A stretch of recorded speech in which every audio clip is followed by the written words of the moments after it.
Welcome to the 2021 Dick's Sporting Goods Pony League World Series. I'm Derek Shelton, and we are proud to support this world-class event taking place right here in our region.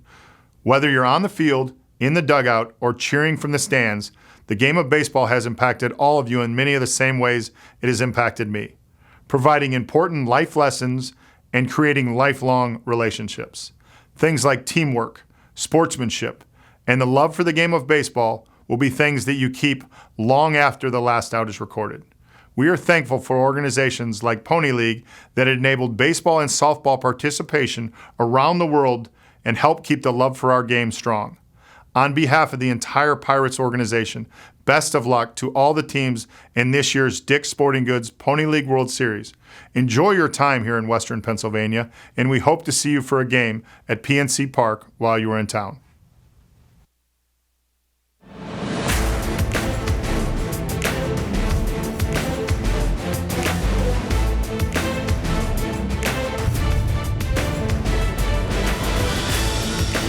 Good afternoon and welcome to Lou Hayes Pony Field in Washington, Pennsylvania for coverage of the opening day of the Dick's Sporting Goods Pony League World Series. Good afternoon, I'm Joe Bricato, and thanks for joining us for our opening day coverage. The opening ceremonies completed about an hour ago with all 8 teams involved, and we have a pair of matchups on the opening day here to bring you. The first one, Brownsville, Texas taking on SanJose. Brownsville making their 4th consecutive appearance here at the Pony League World Series, taking on a SanJose squad that played their way past 2019 West Zone Region Champion Simi Valley. For coverage of this one, we take you upstairs. The gentleman calling the game, Lanny Fratteri and Kevin Orr.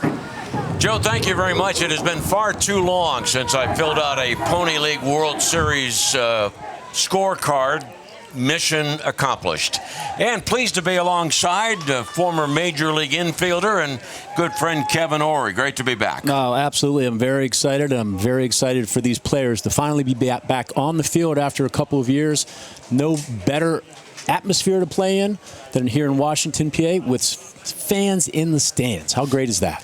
These are 13 and 14-year-old youngsters. Do you recall that at age 13 you knew that you loved the game of baseball? Oh, absolutely. I knew I loved baseball. There was a ball in my hand since I was a little kid, a bat in my hand. I used to maybe use it for the wrong reasons at times. Got me in a little bit of trouble, but it helped me. And, we had one ball most of the time, and if you lost that ball, it was like losing a child. So it's all crazy how it all comes together, and I'm very pleased to be here and super excited to watch this young talent because these guys can play. Thank you for joining us, and in just a moment, you'll meet the starting players for Game 1 of the Pony League World Series, brought to you by Dick's Sporting Goods.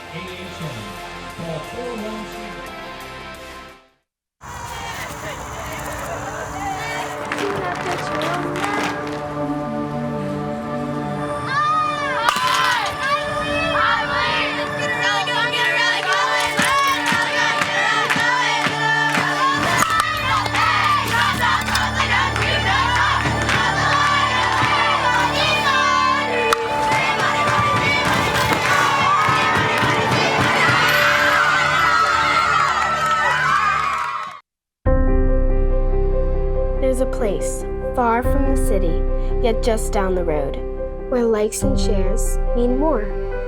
It's in every bite, each performance, and every night, where the miles we ride together become the memories we share forever. We dream because they fought for it. We give because they worked for it. The American spirit lives here. I can feel it.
Welcome back to Lou Hayes Pony Field in Washington, Pennsylvania. We are closing in on first pitch at the Dick's Sporting Goods Pony League World Series. Our opening matchup, Brownsville, Texas, taking on SanJose, California. And for the introduction of the starting lineups, we take you to Bob Gregg. World Series. Our first game of the tournament will feature the West Zone champions from SanJose, California, the last team to qualify.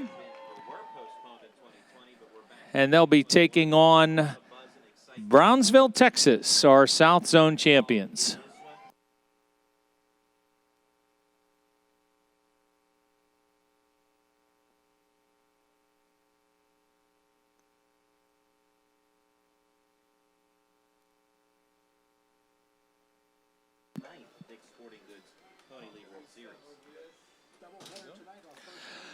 Let's meet the players in tonight's game. First of all, for the visitors from SanJose, leading off, playing shortstop, number 7, Aiden Chen. Batting second and playing third base, number 3, David Colon. Batting third and pitching, number 28, Zach Kuntz. Batting fourth and playing right field, number 75, Sam Ram. Batting fifth and catching, number 34, Lance Takamura. Batting sixth, first baseman, number 22, Dante Butler. Batting seventh and playing shortstop, number 27, David Hall. Batting eighth, playing second base, number 25, Tristan Ho. Batting eighth, the left fielder, number 6, Griffin Bacon. Number 12, Baker Robinson. Number 19, Ethan Williams. Coach Brian Bacon, Coach Josh Williams, Manager Shane Hall, West Zone champion SanJose, California. And now for the home team, South Zone champion Brownsville, Texas. Leading off and playing left field, number 12, Alexis Lopez. Batting second and playing first base, number 34, Jorge Garza. Batting third and catching, number 9, Ruben Lopez. Batting fourth, the shortstop, number 21, Nehemiah Garcia. Batting fifth and playing third base, number 13, Maya Vela. Batting sixth and playing second base, number 10, Miguel Soto. Batting seventh and pitching, number 33, Javier Garcia. Batting eighth, the right fielder, number 53, Etziel Gonzalez. Batting ninth, the center fielder, number 6, Jai Arenas. Number 3, Christopher Ramos. Number 5, Emilio Herrera. Number 11, Juan Garza. Number 16, Xavier Garcia. Number 25, Rudy Gomez. Number 99, Jesus Rios. Coach Jose Garcia Jr., Coach Juan Garza, Manager Ruben Lopez, Brownsville, Texas. Umpiring at home plate, Ron Ross. At first base, Dan Yost. At second base, John Hauer. At third base, Paul Hess. Decisions Committee, Lanford Lynch, Terry Faust, Tom O'Connor.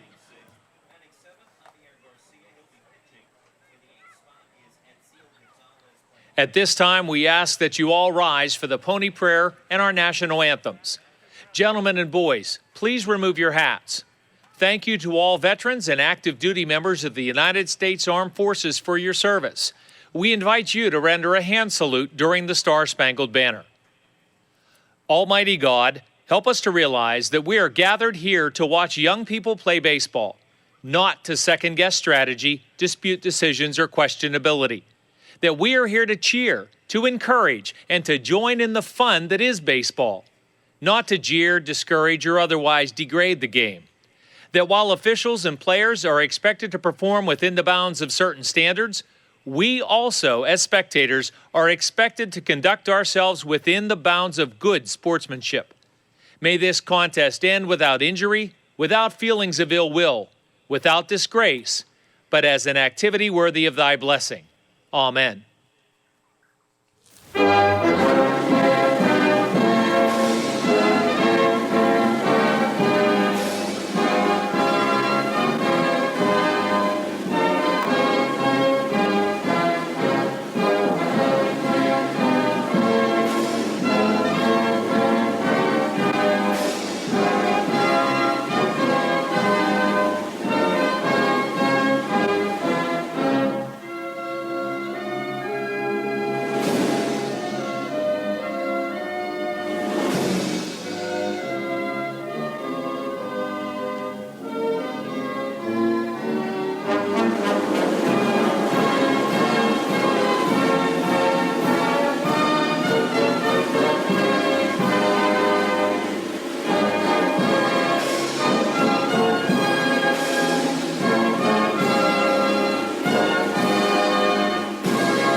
national anthem is complete. You've met the participants, and we are just moments away from the opening game of the 2021 Dick's Sporting Goods Pony League World Series. Brownsville, Texas, and San Jose, California set to kick things off coming up next. Trib Live High School Sports Network is the official video and audio streaming partner of the WPIAL. We broadcast over 2,000 sporting events each year and cover 17 sports in over 170 schools. At HSSN, you'll find the latest in high school sports news, live and archive broadcasts, scores, standings, and much more. Trib Live High School Sports Network, your high school sports leader. All season, every season. We've been in your community since 1808. We've stood by your side covering the news of the day. We've been here for the important times in your life. We've celebrated with you. We're proud to have delivered the latest in local, regional, and national news in Washington, Greene, and southern Allegheny counties. We'll be here for the next phase of your life with our print and online editions. The Observer Reporter, life delivered daily. America runs on Dunkin', and Dunkin' runs on career opportunities and community. Dunkin' runs on you. Come run with us. Visit DunkinDonuts.com/careers for opportunities at participating franchise locations or apply in store.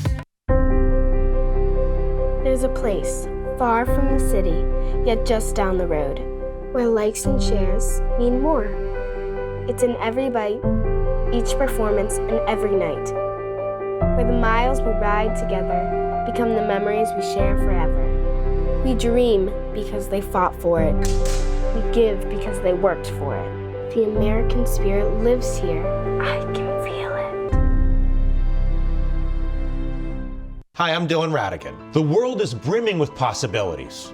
And that keeps me busy. My latest invention may be able to feed and sustain communities around the world. My team and I are always on the go, meeting new people and seeing new places. I produce films that I really care about. It's an honor to speak to audiences around the world. When people come together, meaningful work gets done. How do I do all this? Well, that part's easy. Hotelplanner.com. Hey, Charlie. Pass the Starkist tuna? Try my chicken instead. Starkist chicken? Premium white chicken with the look and texture of my tuna. Just tear, add, and go. Try new Starkist Premium White Chicken. So I guess it's most appropriate that the two teams that traveled the furthest to get to Pittsburgh and Washington County are matched up in Game 1. Keep in mind that for pony baseball, ages 13 and 14, the distance between bases 80 feet, not 90. 54 feet from the pitching rubber to home plate, not 60 feet 6 inches. And for Brownsville, on the mound is Javier Garcia, a left-hander, to face San Jose, California. San Jose's lineup with Aiden Chen leading off, center fielder. Thank you for joining us, and here we go. After a year of sabbatical, Pony League Baseball opens again on August 13th, 2021.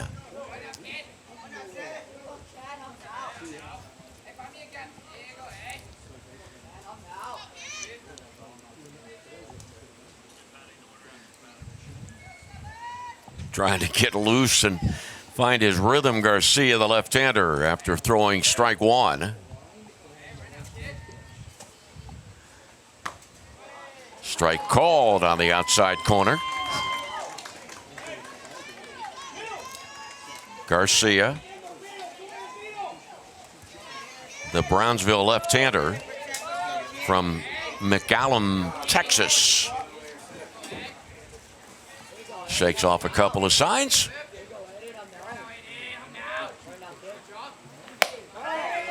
And a ball. The old catcher Lopez, Ruben Lopez, was thinking about throwing around the infield. I think after that strike two call that was forgiving, he just assumed that was going to be strike three and don't want to show the umpire up. strike 3. And the out recorded at first base. So Chen leads off. David Colon was the individual winner of the Home Run Derby contest earlier today. Kuntz the pitcher, then Ram, Takamura, Butler, Hall, Ho, and Benkin.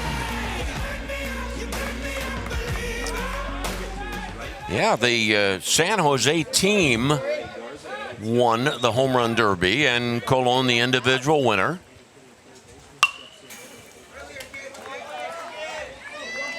Late with a swing and strike 1.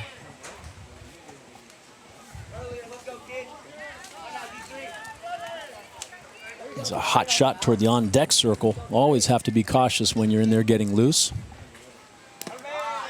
And the count 1-1 David Colon, who is going to be a 9th grader in the fall, and will be attending Castro Valley High School. And the 1-1 pitch. Swing and a miss on a pitch that jammed the right-handed batter. Yeah, he's looking a little behind right here. Pitch had a little late movement to it, down and in. Pitcher's pitch.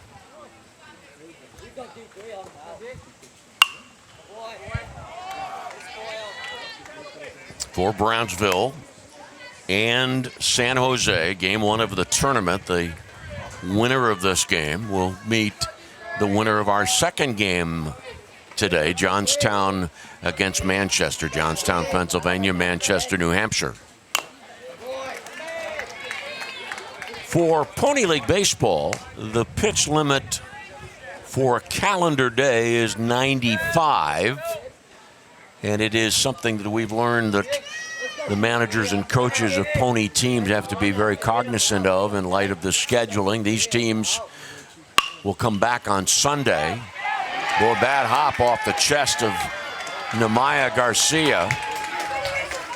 And a base hit.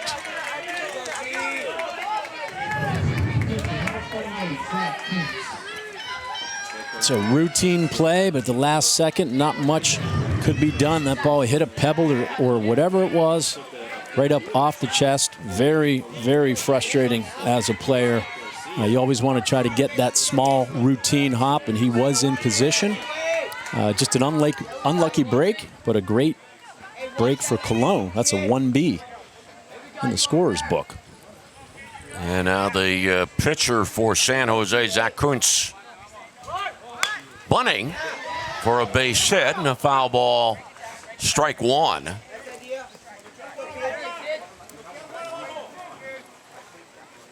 With the left-hander, Javier Garcia.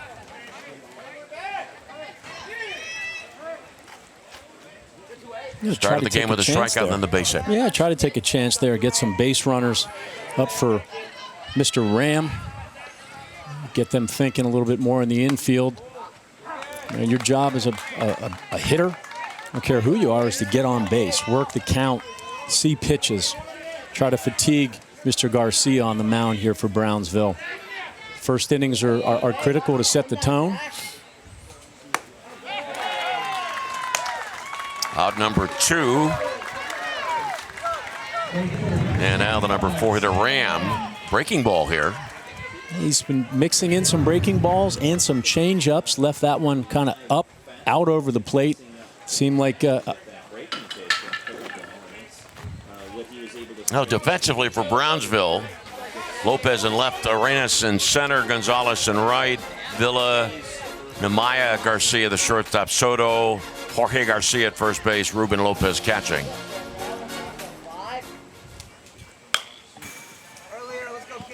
And strike 1 on Ram. I asked Sam earlier why 75, and he said his 2 favorite numbers are 7 and 5. Makes sense. Otherwise, I don't know if I would recommend 75, but, you know, whatever makes you comfortable in a uniform, that's important. Ball fouled back. You know, Kevin, and I must tell you also, and I'm sure you ran across this as well, I ran into a lot of major leaguers that just came up to the big leagues, and when I asked them about why did they pick the number, they said, I was just given the number, and I don't care what it is as long as it's a major league uniform. Yeah, that's for sure. That is important. Later on, you can worry about the number. But, man, it wouldn't have mattered if I even had my name on the back of my jersey. If I was in that starting lineup in the major leagues, life was good. Kevin Ory, my partner, who was a strong candidate for Rookie of the Year with the Chicago Cubs, and 3 strikeouts in the first inning for Javier Garcia. San Jose, no runs, 1 hit, 1 left on base, with Brownsville coming to bat.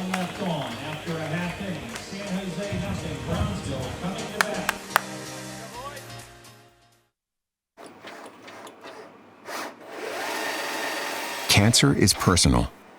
That's why we go molecular. By uncovering the changes in a patient's DNA, AHN doctors can find the cause of cancer and make a plan for how best to fight it. This type of analysis can only happen at a state-of-the-art genomic center.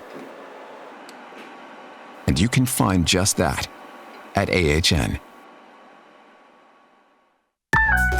Your mom's been posting a lot since she got that phone from Cricket. Every day. Here's a comment. We stan. Oh, Mom. You have a cool mom. Everything you want, including the price.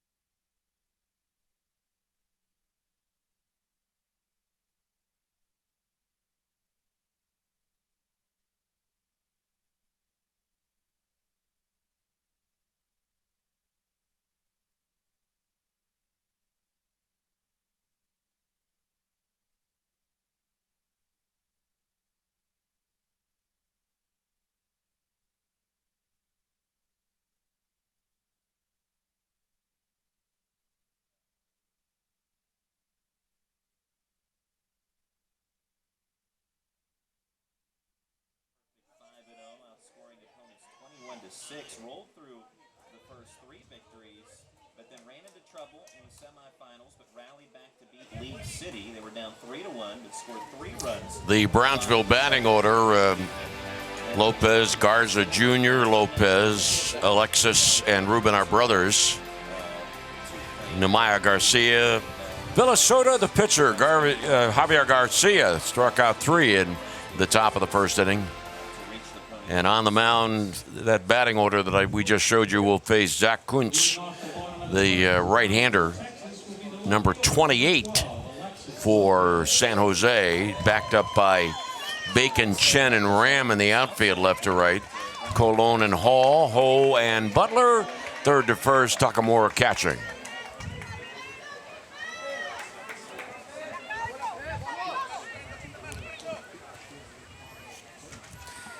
No score, bottom of the first. Ball popped and out of play. Not a great deal of room in foul territory at Lou Hayes Pony Field.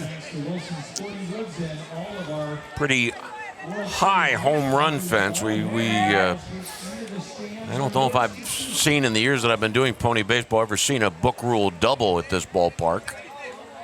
Yeah, it's safe to say not too many balls are going to be robbed over the fence of this next week.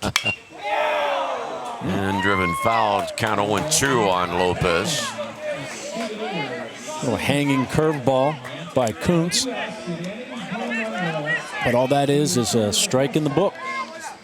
There's somebody that made a living doing that and made a very good living doing that. His name was Greg Maddox.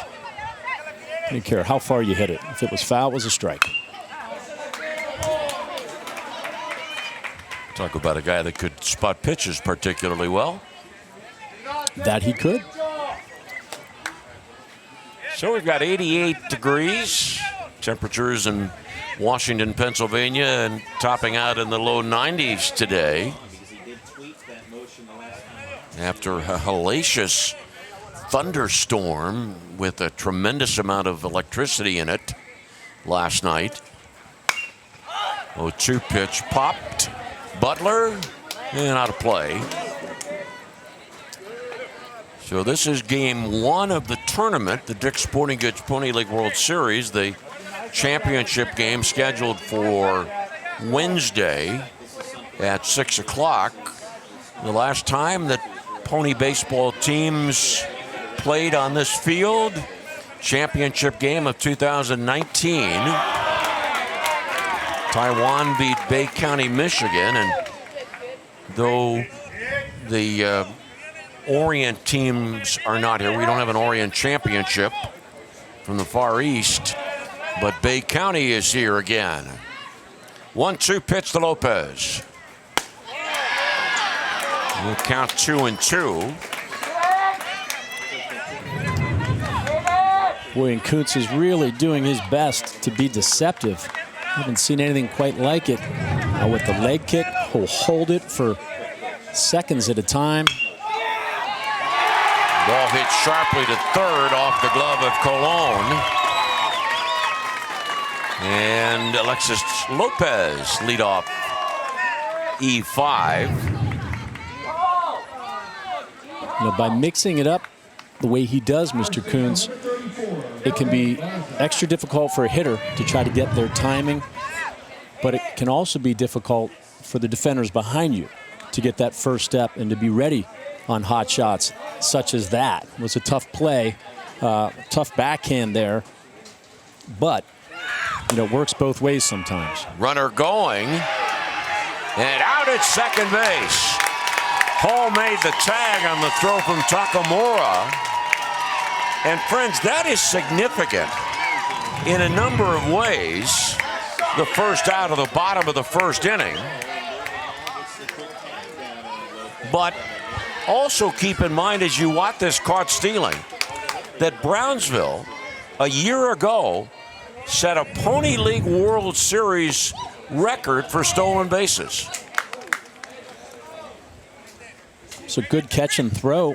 I actually thought it was going to be safe, but the slide, he did not mix up his cleats, his legs going into the base in the proper fashion. Can't say the ball necessarily beat him there, but it wasn't the best slide by Lopez. And the count 2-1.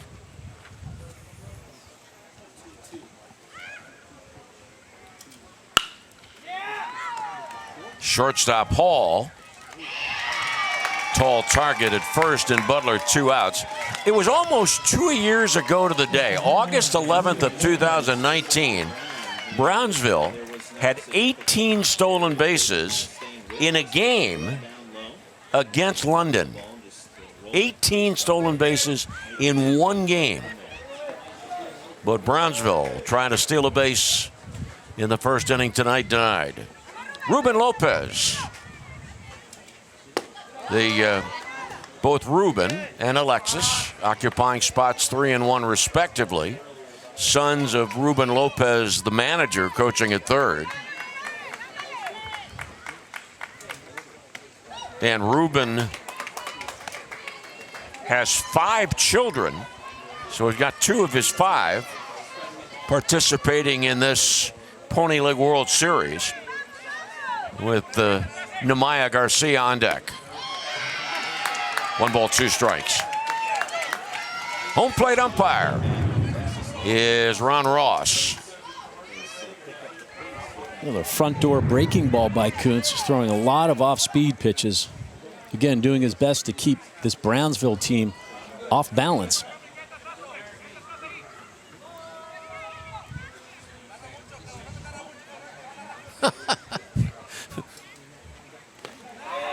How about this delivery from the right? You touched on it earlier about Kuntz. He seems to give you a different look each time with how he rocks into the full windup. It was a good 1.5 second pause at the top. Colon throws out Ruben Lopez. No runs, no hits, an error, nobody left on base with a caught stealing. No score after 1. Brownsville and San Jose.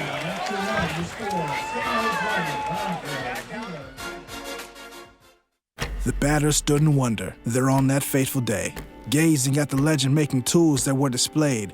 practice swings, they're taking more than their fair share. Human skin bound to alloy, slicing through the air. They've had their ups and downs, their Ks and their home runs. Scars across the barrel tell tales of jobs well done. Now as he steps to the plate, there's a fire in his eyes. For with this mighty bat in hand, you can kiss this ball goodbye. I'm George, a Washington financial bank advisor. I'm here to... I'm also George, Washington. Let's discuss the superb offerings of this bank. Put your photo on this money card. Get a personalized debit card. What is a photo? Let us help you navigate your finances. Like I navigated the Delaware. Member FDIC and equal housing lender. The Dick's Sporting Goods Pony League World Series is presented in part by Duncan, by Westbanco, by Allegheny Health Network, and by Slovenian Savings and Loan.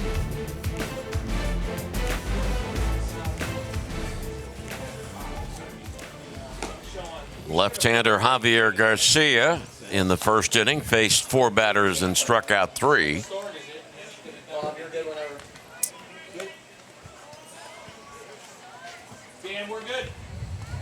Shane Hall, the manager for San Jose, coaching at third base.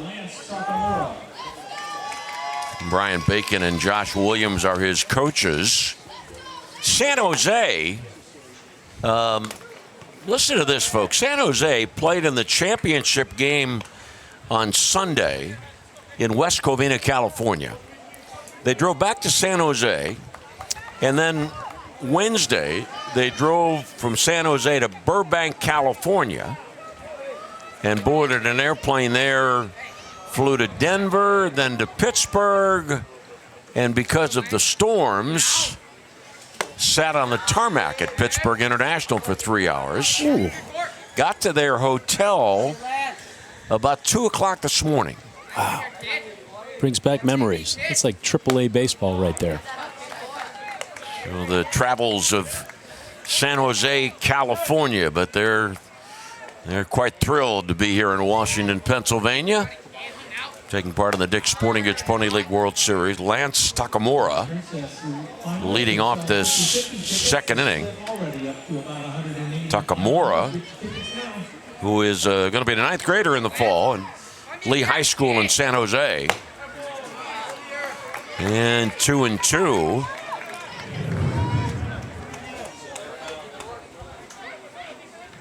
Just a little smooth, easy gas by Garcia. Just blew it right past Takamura. And a full count on Takamura leading off the second inning. No score at the end of 1. 7-inning baseball game, or scheduled to be 7, at Lou Hayes Pony Field. Lou Hayes, the founder of Pony Baseball. And 4 strikeouts now for Javier Garcia. Well, looks like he climbed the ladder there for ball 4. You know, although he's in the 5 slot in the lineup, he's the leadoff hitter of this inning. You want to do whatever you can to try to get on base. And again, he helped Garcia out there. It would have been ball 4. Nobody out with a runner on, but advantage Garcia once again. Now Dante Butler. Dante, not only a baseball player, but also a basketball player, who is going to be a 9th grader this fall at Piedmont High School. Fly ball left center field. Extra bases. And left fielder Lopez fires it in. It is a 1-out double for Dante Butler.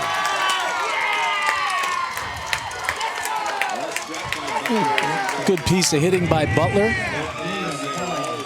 Somebody was able to get on top of a high one for the first time today versus Garcia.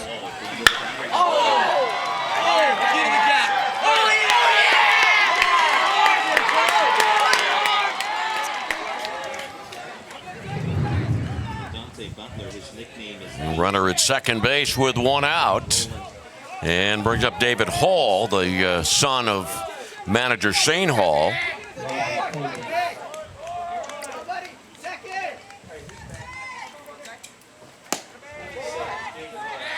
David Hall. He's going to be an 8th grader in the fall.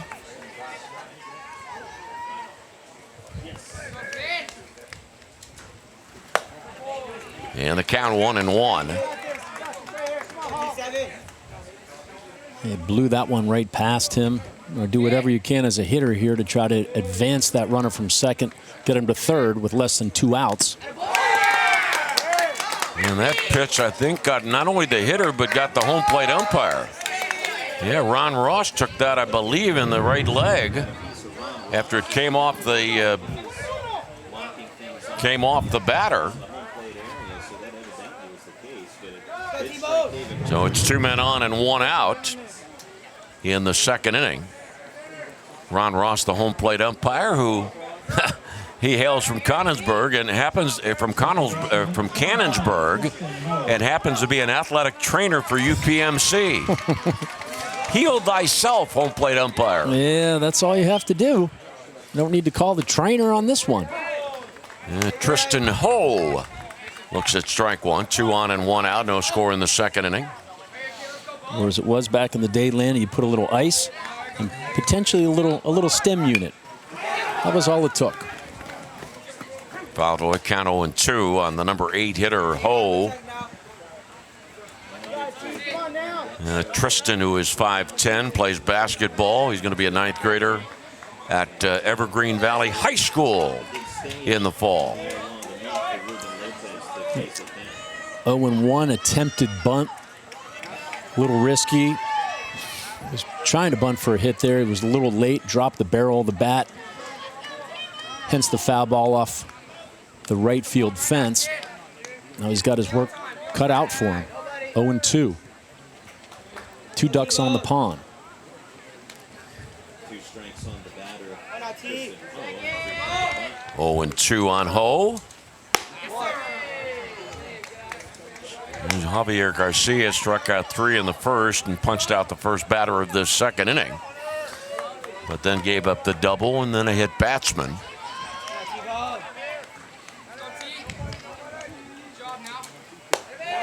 And it's outside 2-2.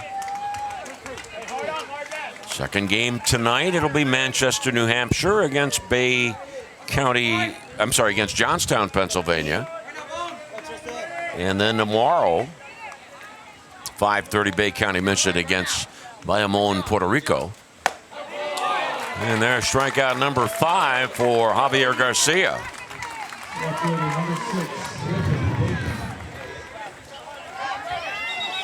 Yeah, good pitch. Hittable pitch, 2 strikes. Eye level, you can see it. Didn't really try to trick him, just went right after him. And I think that's going to be a key for Garcia throughout this game. He realizes that if he could probably just throw his fastball and get by this entire game. So we'll see if he continues to do that. And Griffin Bacon, the batter. Griffin's dad, Brian, first base coach. Yeah, Griffin Bacon, nickname bringing home the... Well, he's got a chance to do that. And the bases are loaded. Butler to third.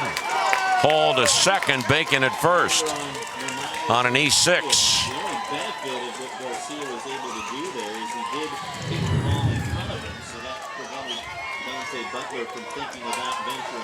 Another tough hop. Bases loaded, 2 outs for Aiden Chen. Full windup for Garcia. And the pitch waved at by Chen. Chen got a little too excited there. Really helped Garcia out. He was way out in front.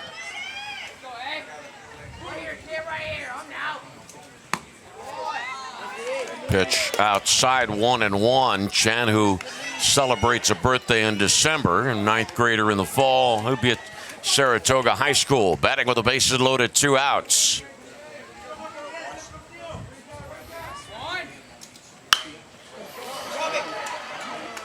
And shortstop Nemaya Garcia makes the catch. SanJose in the second. No runs, 1 hit. There was an error. 3 left on base. No score at the end of an inning and a half.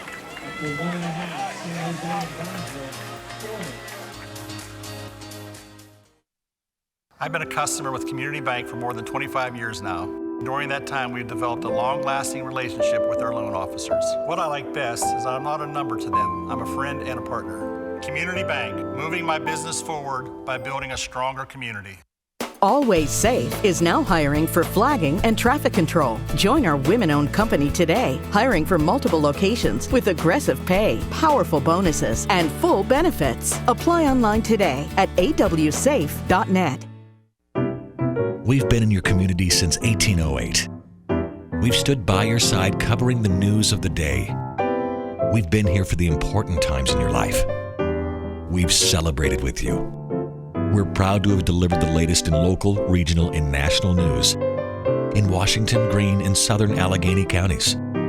We'll be here for the next phase of your life with our print and online editions. The Observer Reporter, life delivered daily. At Washington Honda, taking care of our customers is our top priority. Now more than ever, we're working hard to keep you and our associates healthy and safe. Whether you shop online or on the lot, we'll deliver your new car to your front door at no extra fee.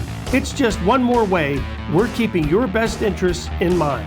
The vehicle you want from the dealership you trust, Washington Honda. It really is all at the mall. Even during challenging times, Community Bank has helped small businesses in the area grow and thrive. Every business has different banking needs. Community Bank will help you with your plans. Community Bank, moving your business forward by building a stronger community.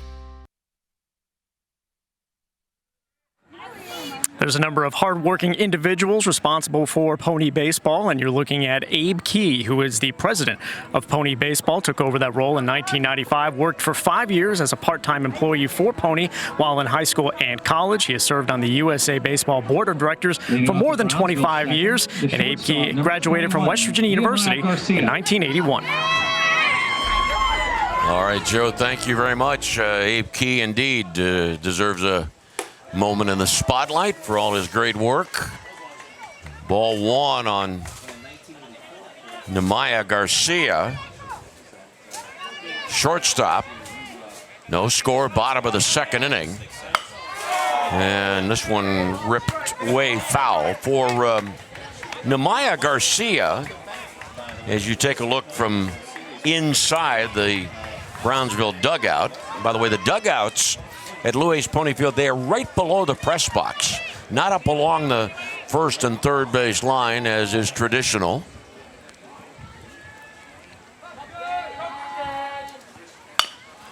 Slow roller, third baseman Colon. High throw, safe. That is the second error of the game on the Brownsville third baseman.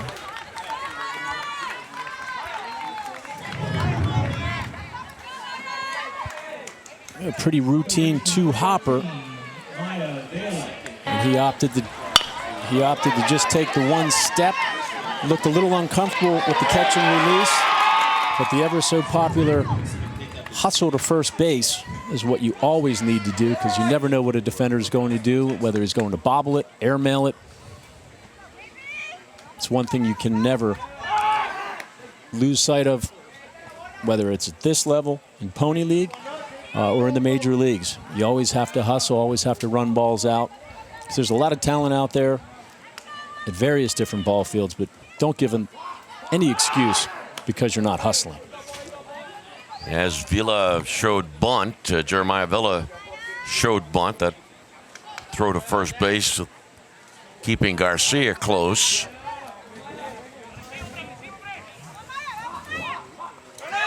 Runner going, pitch a ball. A second caught stealing of the game. Takamura gunning down a runner in the first and throwing out a runner here in the second.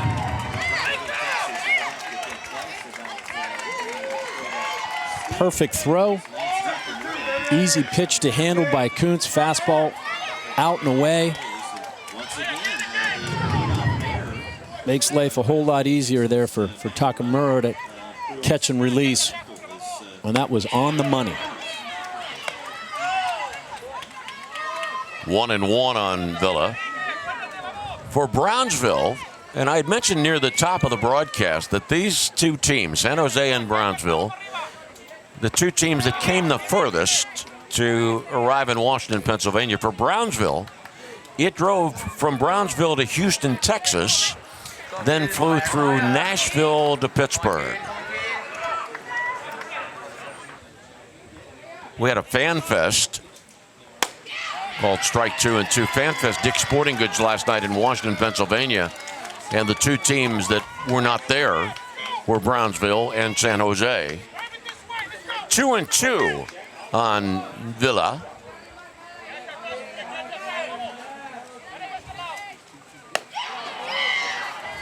Full count. Zach Kuntz, his coaching staff refers to him as a bulldog.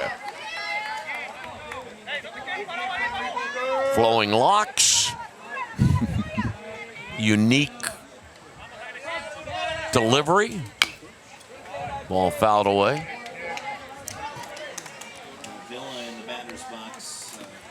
For Kuntz,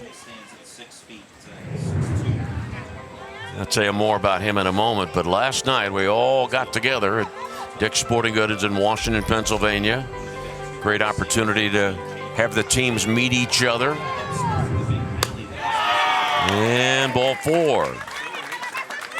First walk of 2021. 1 on, 1 out.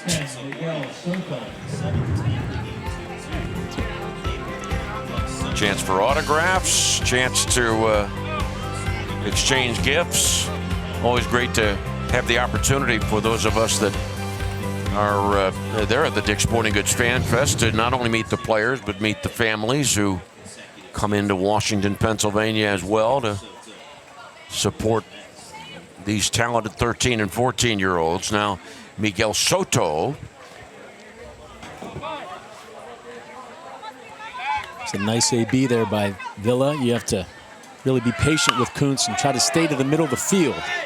Runner going, nobody's covering third base. No, the out at first is the second out of the inning. Third baseman charging, and nobody covered third, and that's what Villa spotted.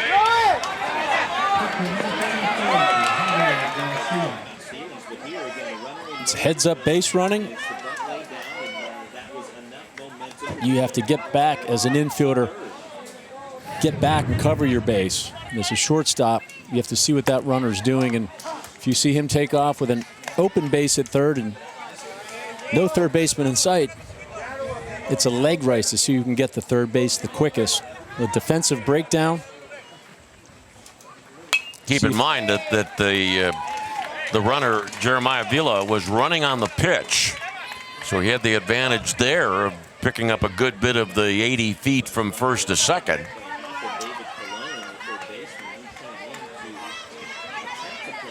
And like any other time, use that to your advantage. You have to round second base, looking to make something happen, looking to see if you can get to third base, and that's exactly what happened. And the step off and throw to third. 0-2 the count on Javier Garcia. By the way, Javier has an identical twin who is a member of this Brownsville team. His identical twin, his brother Xavier, who is not in the starting lineup. But the strikeout of Javier Garcia, first strikeout of the game recorded by Zach Kuntz in the Brownsville second. No runs, no hits, runner left at third. No score after 2.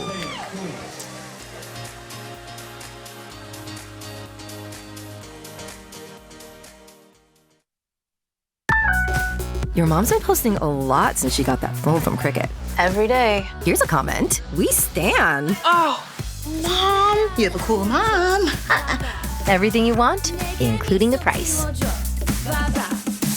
At Pathways of Southwest Pennsylvania, we believe that every life has potential, and we're dedicated to fulfilling it. Our programs give every child the opportunity to overcome obstacles, achieve milestones, and reach their fullest early learning potential. Pathways is currently hiring daycare assistants and preschool teachers in Washington and Waynesburg. We offer competitive pay, flexible scheduling, and employer-paid health care. Apply today online at yourpathways.org. Equal opportunity employer. Hey, Charlie the Tuna here at the Stair Climb 500. How does she do it? By refueling with Star-Kissed tuna, salmon, and chicken pouches. Lemon pepper tuna? Dozens of tasty flavors loaded with lean protein. Just tear, eat, and go with Star-Kissed pouches.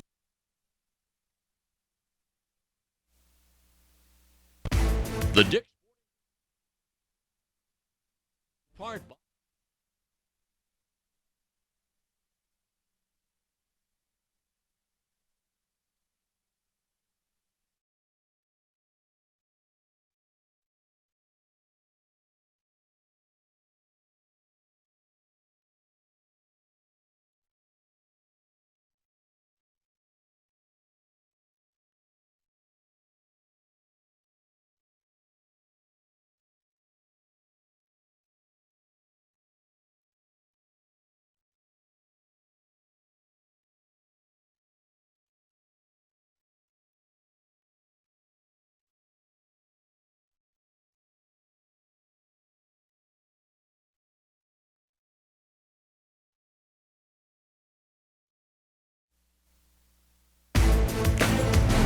The Dick's Sporting Goods Pony League World Series is presented in part by Community Bank, by Marthinson and Salvetti Insurance Group, and by Pathways of Southwestern Pennsylvania. Top of the third, and David Colon to lead off for San Jose against Javier Garcia. Garcia, 5 strikeouts in 2 innings.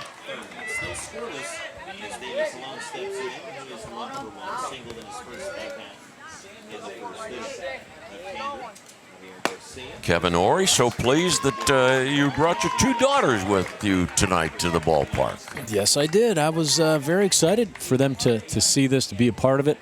They do enjoy coming out and taking it all in. What a great experience for them. And it gets them away from me for several hours at a time, Lanny. So I know they appreciate that. The names and ages of your daughters? I have Kara, who is 12, and I have Alexa going in reverse here, who is 10. So they'll be going into 5th and 7th grade. In the Fox Chapel School District? Correct. And they're actually excited for school to start back up. I never thought, I don't know if they're related to me. I think they are. Ball fouled back. Kevin Ory, by the way, is a graduate of the Upper St. Clair School District. And I should tell you, Kevin, I didn't tell you this earlier, but Paul Hess, third base umpire, is an Upper St. Clair graduate. Oh, really? Mm-hmm. Oh, okay, I did not know that. Outside 2-2. And say hello. Paul is right now at IUP. He is a criminology major at IUP. Hello, Paul. I have to try to see if I can yank him off the field for a minute and say hello. Hello. Javier Garcia, my old partner Jim Rooker used to call that good morning, good afternoon, good night. And now the Bulldog Kuntz to step in.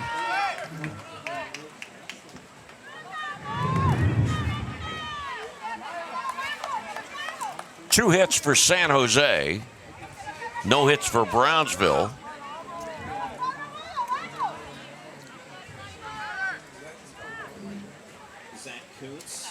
I don't know, is it too early to, maybe it is too early to look and see what the record is for most strikeouts in a game?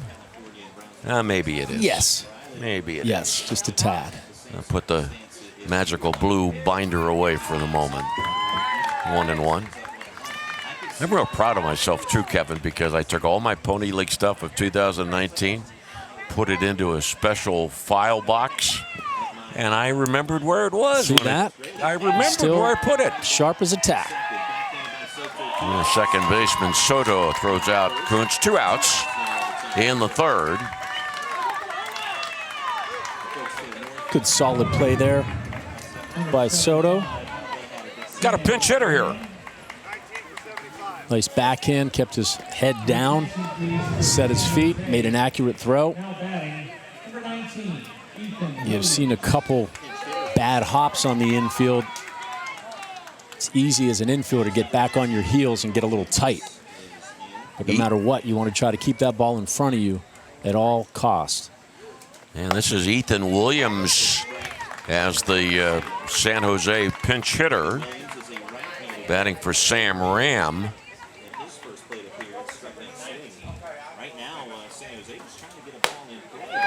And Williams, who will be an 8th grader in the fall, he is a hockey player, he's a defenseman, hockey player, and a big fan of the San Jose Sharks, obviously. Batting with nobody on and 2 outs. No runs, no hits, no errors. 7 strikeouts for Javier Garcia. No score after 2 between Brownsville and San Jose at the Dick's Sporting Goods Pony League World Series.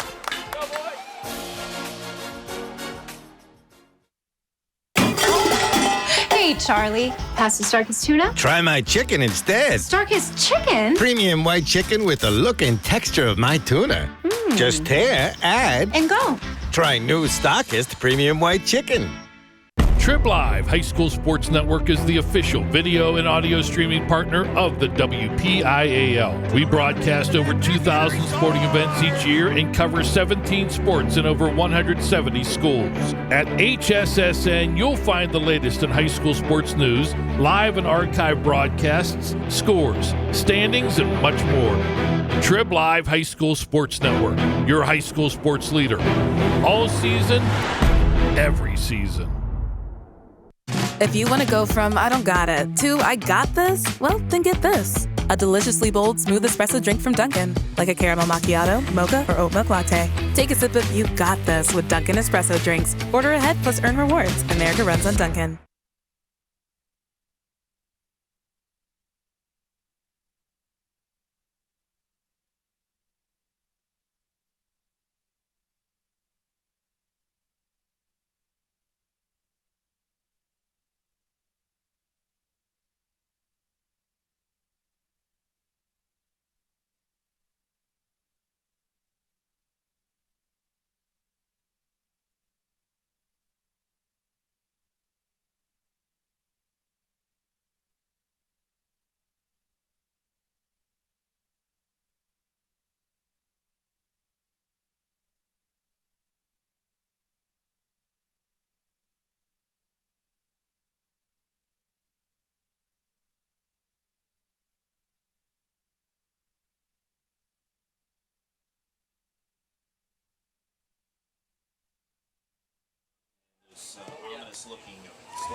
Yeah, David Colon winning the Home Run Derby, individual winner of the Home Run Derby presented by Printscape. And the San Jose team won the team championship. The fastest runner competition. Give you that news in a moment. But here in the third, it's Zelio Gonzalez, right fielder, against Zach Kuntz, and you're not allowed to step out of the batter's box in Pony League baseball. Angie apparently is missing. Gavin would like her to come to the press box. Ball fouled away 0-2 on Gonzalez. No score in the game. Kuntz continues to pound the strike zone. It's exactly what you want to do. As I've always said, the pitcher has the advantage. Take advantage of it. Make these hitters do something. A lot of adrenaline, a lot of nerves. Who can control them the best in this environment?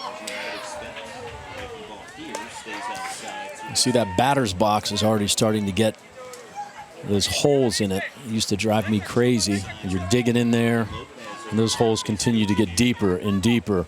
And suddenly you're not that comfortable in there, and then you're moving around trying to find a level area.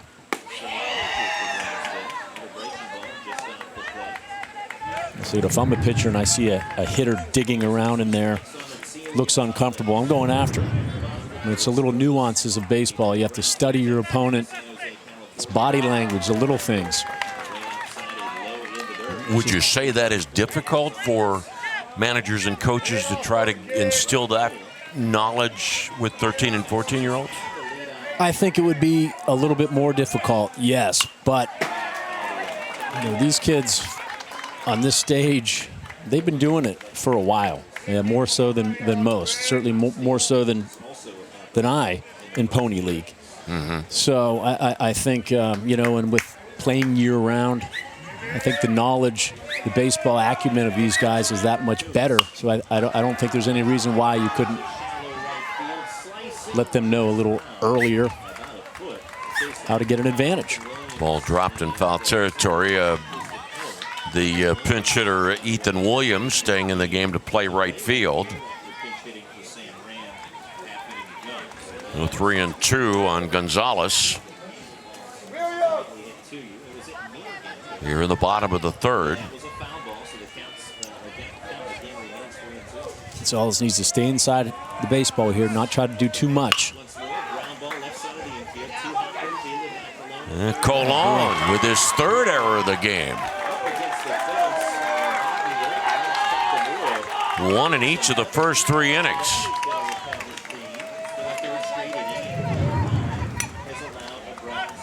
It's another routine 2-hopper. I see that arm slot is dropping.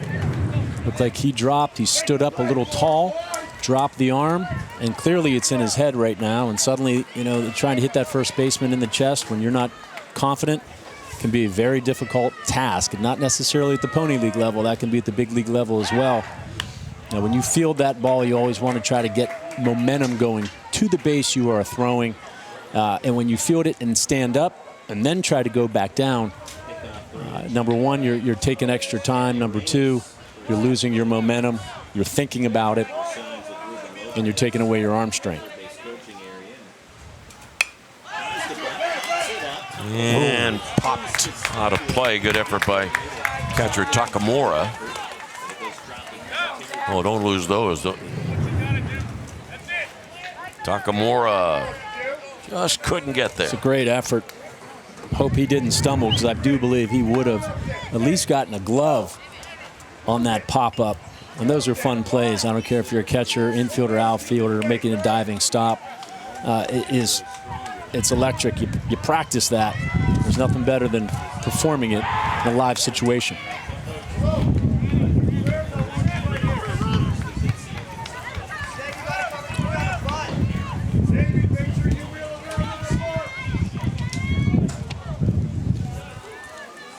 Thank you. My ad-libs blowing all over the place. Thank you. Try to keep them all in play. Thank you, sir. One I could not handle. Sacrifice 1-3. Gonzalez to second. Now Brownsville stranding a runner at third in the second. Now with a runner at second at 1 out of the third. Nice job of getting that bunt down. Kept the barrel above. He did not drop it. Reached out and did his job. You got a runner at second, 1 out. That's a congratulations when you come into the dugout there. It's good team baseball right there. And the manager wants to talk to one of his sons as the wind has started to whip up and some ominous looking clouds starting to hang over Lou Hayes Pony Field.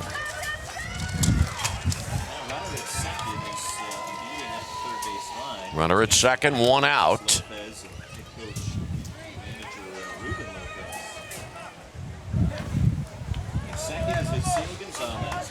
Ruben Lopez, the manager. Juan C. Garza, first base coach. Jose Garcia Jr., the other member of the coaching staff.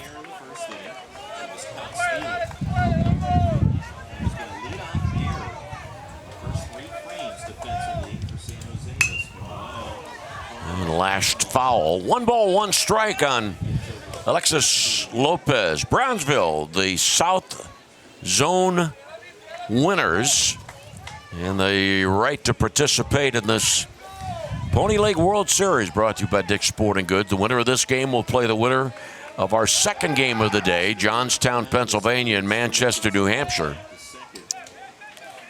And the loser of this game will then play the loser of that game. Shortstop Hall right in behind the runner at second.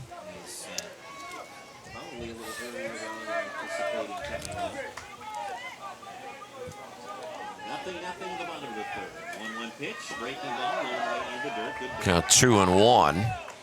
Lopez was tempted, didn't swing. Good take by Lopez. He looks pretty solid in the box today, albeit 2 appearances. Fly ball into right center field. Center fielder Chen makes the catch. And moving up 80 feet is Gonzalez.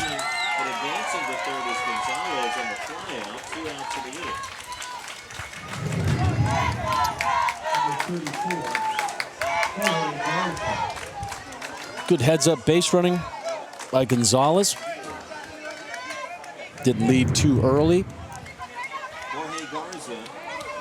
Center fielder running toward right center, so you know the arm strength isn't going to be there. It's really important when you're on those bases to know exactly where the outfielders are playing. Ground ball. Second baseman Ho with an above-average play to deny Brownsville a run in the bottom of the third. Great play. Showing a lot of range there, Lanny. Thrown against his body. Threw a strike. Treat yourself to a world-class experience at John Sisson Motors, where you are the VIP. John Sisson Motors has something for everyone. New Mercedes-Benz, new Nissan, pre-owned, certified pre-owned, and retired courtesy vehicles, plus exceptional service. Everyone's got a number at John Sisson Motors. We have your number that will get you into a new or certified pre-owned Mercedes-Benz or Nissan. No matter what your number is, John Sisson Motors has it on your new car. I got my number. Find your number at johnsissonmercedes.com. Unlock your story and find the power to do amazing things. California University of Pennsylvania gives you the keys to unlock your passions, your abilities, your dreams. With over 100 undergraduate and graduate programs and degrees, Cal U will help you shape your story today, tomorrow, and beyond. Unlock your story. Learn more at calu.edu. No score as we enter the top of the 4th inning between San Jose and Brownsville. The first president of Pony Baseball was Joe E. Brown. He served in that capacity from 1953 to 1964. He is a famed actor and comedian, starred in Some Like It Hot. He and Lou Hayes crisscrossed the United States, spreading the word about Pony Baseball. Joe's son, Joe L. Brown, replaced Branch Rickey as a general manager of the Pittsburgh Pirates in 1955. He did so at the age of 37, and he was the general manager there from 1955 to 1976. And guys, as you can see, weather starting to approach Washington County, Pennsylvania. Off to our south, winds have picked up, and a lot of the fans here have run for cover underneath some of the tents by the bleachers. Wind pretty much whipping all over the place, and we are starting to see some dark clouds come in. And as we've just heard from over the PA, we are in a lightning delay here at Lou Hayes Pony Field. We would ask that you take shelter. Joe talking about Joey Brown and his son, who became general manager of the Pirates. Joe Brown was an outstanding baseball executive. I had the pleasure of working under him for a number of years. Joe Brown, the general manager of the Pirates, and Danny Murtaugh were a great combination and put together that 1971 championship team, 1960 World Series championship club. So we've got some lightning in the area, necessitating that the umpires and the crew, the executives with Pony, do the smart thing and get the players off the field. So we've got no score after 3 innings of play in the opening game of the 2021 Dick's Sporting Goods Pony League World Series. Hopefully, we'll be back to visit with you again in not too long a time. After a short delay because of weather, we're ready for the top of the 4th inning. No score in the ball game, and one of the stories early on, Javier Garcia, the left-hander for Brownsville, at 5:30 with the sun shining brightly, he started a spree of strikeouts, recorded 7 strikeouts in pitching 3 scoreless innings, allowed a couple of hits, and threw just under 50 pitches in the 3 innings. But Javier Garcia is not on the mound for the start of the 4th inning. His identical twin brother, Xavier, is on the mound. So we go from the left-hander to the right-hander.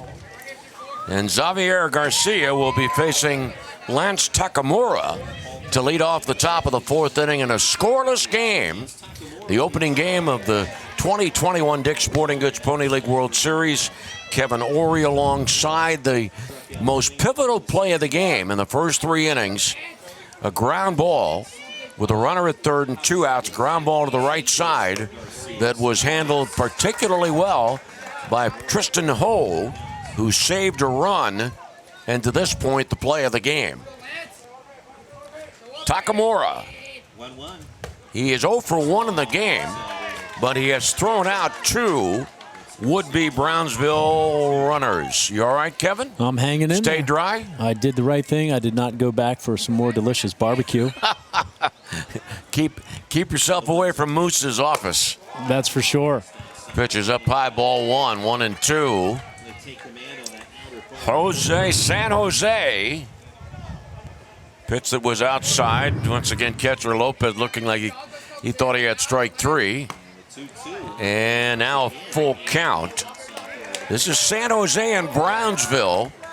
And the second game tonight will be Manchester, New Hampshire against Johnstown, Pennsylvania.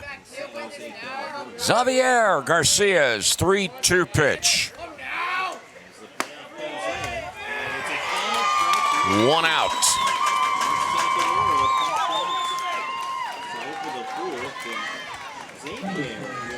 Just flirting with that outside corner borderline pitch. I think at this point, you know what the strike zone has been. Probably a bit too close to take. But still, when you have that strike zone ingrained in your mind, it's tough to pull the trigger when you think a ball's off the plate. And Dante Butler doubled in the second inning. SanJose in the second left the bases loaded.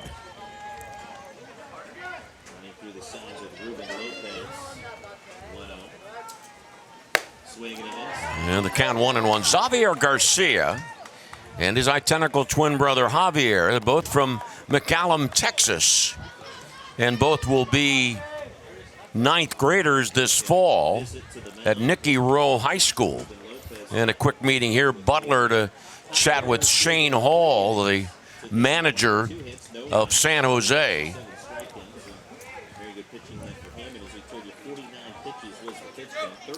You've seen this SanJose ball club chase a lot of high fastballs, a lot of pitches up in the zone.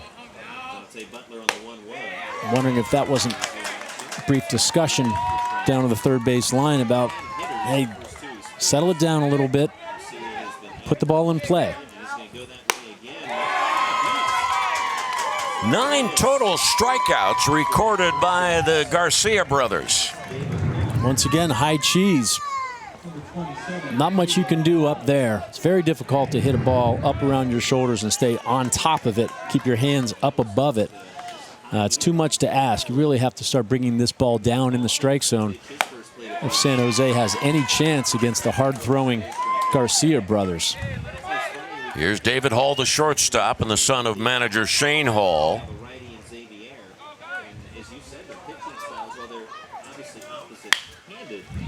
Ball trundled to short. And it is a 1-2-3 inning, and SanJose and Brownsville. Scoreless after 3.5.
Bottom of the fourth, a change for San Jose. Baker Robinson, he is the new first baseman replacing Dante Butler.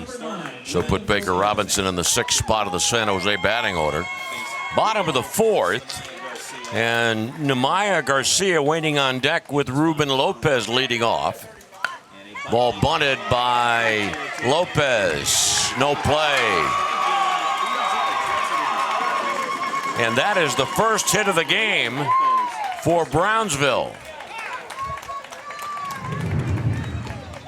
Not surprising, no throw here from Colon, who's had some throwing trouble today. Yes, I was certainly hoping that he was going to hold back on that one. There's no chance. That was a perfect bunt by Lopez. Did a good job of waiting on it, not rushing it, and kept that thing on the grass. No contest. Now you got a leadoff man on. See if Brownsville can make something happen. Now Nemaya Garcia, he is in the number 4 spot of the batting order. Brownsville South Zone winners against the West Zone champions from San Jose. Runner going, pitch a ball, stolen base. Takamura, the catcher of San Jose, threw out a runner in the first and threw out one in the second, but can't get Lopez here. Not the best pitch for Takamura to throw, plus a little distraction by Garcia squaring to bunt. I think this is a good option here, especially with Colon at third. Has a few errors under his belt. Why not keep testing him? Make him throw it. Make him get on target. Runner going and now stopping as the wheel play was on. The shortstop was covering third.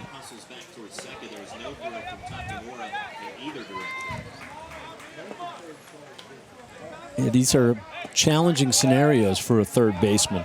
You're not sure if a guy is going to bunt, if he's going to swing away. You have to come in, but you have to hold your ground. Plus, you have to watch it, the base runner at second and see what he's doing. So you have 3 things on your mind.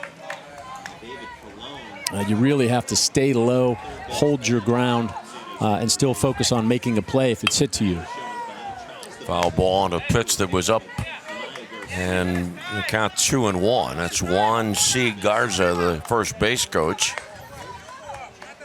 encouraging the hitter Garcia. I mentioned when we did some work together previously, Lanny, about Bobby Valentine. He loved this type of scenario. Runner to third on the sacrifice, 1-3. Why did he like it so much? Well, he liked it because he would try to just do that, wreak havoc with the third baseman, who happened to be me, among others, throughout those years.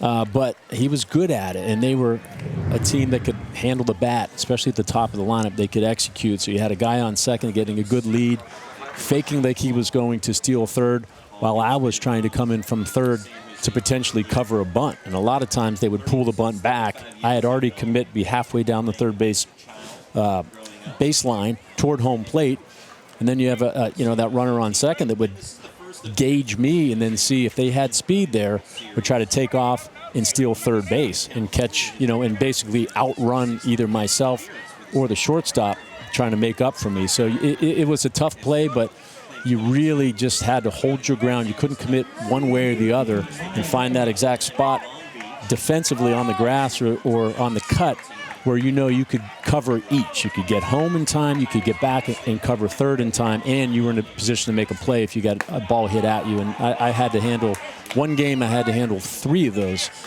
three different scenarios. A bunt, a guy trying to steal third on me, and a hot shot hit back at me.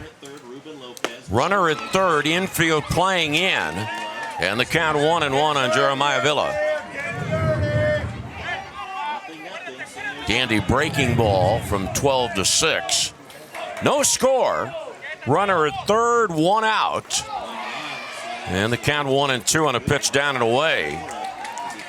This is the third straight inning that Brownsville has had a runner at third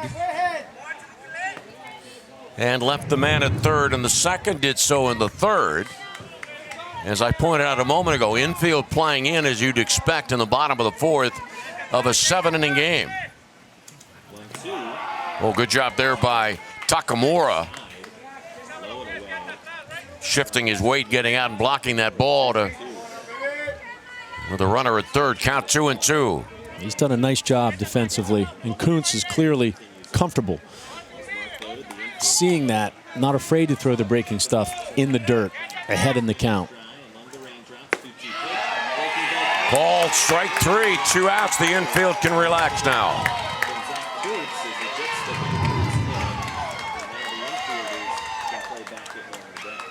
Another breaking ball. You could argue it was down. Not very well received by Takamura, but keep in mind these kids are young. They don't frame like they do in the big leagues. Still a very good 2-strike pitch. Very tough pitch to lay off of. Soto. Fourth game, runner at third, 2 outs. No score. And the count 2 balls, no strikes.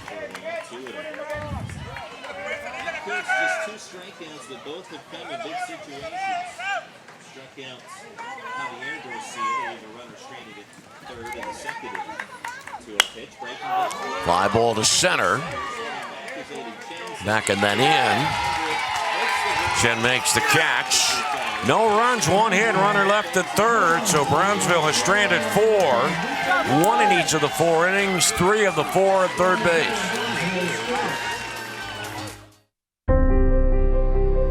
There's a place far from the city, yet just down the road, where likes and shares mean more. It's in every bite, each performance, and every night, where the miles we ride together become the memories we share forever. We dream because they fought for it. We give because they worked for it. The American spirit lives here. I can feel it.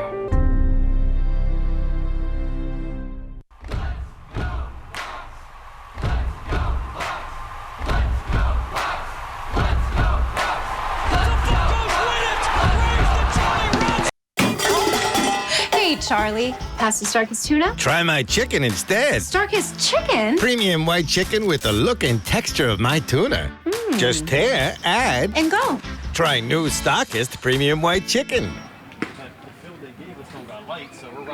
No score between San Jose and Brownsville as we enter the top of the fifth. Washington, Pennsylvania, the home to the Pony Baseball and Softball International Headquarters and Museum. Memorabilia lines the facility from countless championships. The Pony Wall of Fame recognizes the efforts of volunteers from all over the world where pony baseball is played. Fifth inning coming up of the opening game of the 2021 Dick's Sporting Goods Pony League World Series.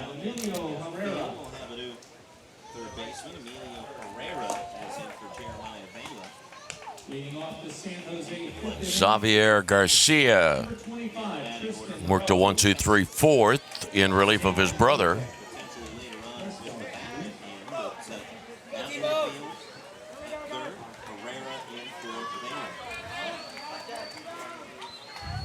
Emilio Herrera at third base. Great to have you with us tonight. 1450 AM WJPA in Washington. Tristan Ho, who to this point has made the most significant play of the game, ranging far to his left to come up with a third out while Brownsville had a runner at third. Count 1-1.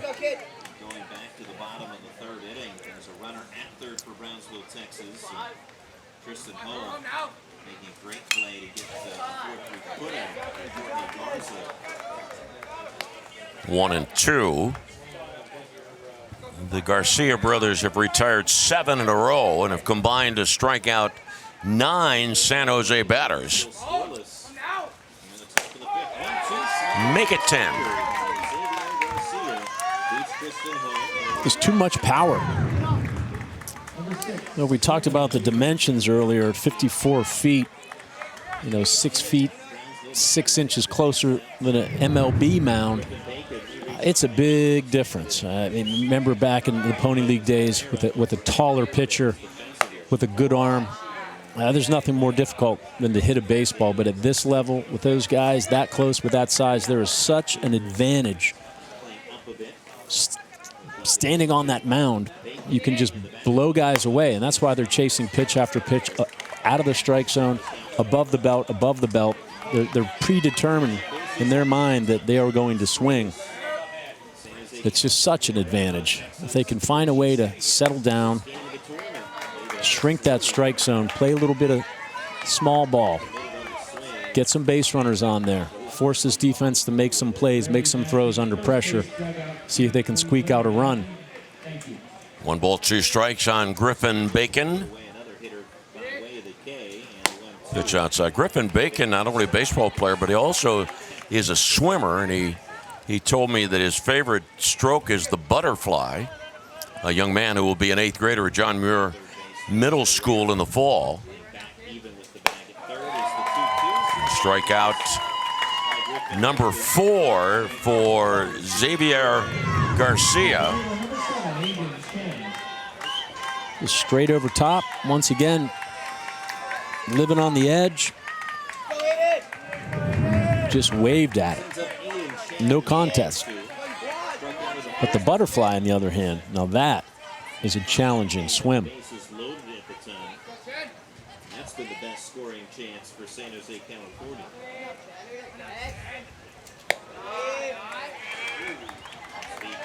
Ball 1.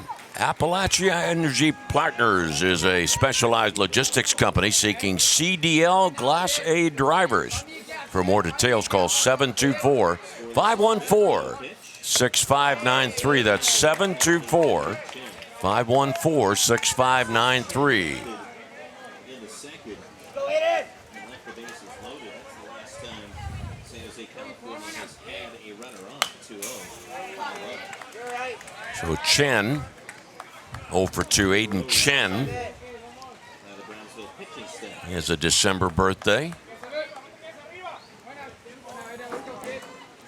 It's a little behind that pitch, to say the least, and the hitters count 2-0. Barely got the head of the bat to it. And now 2-2.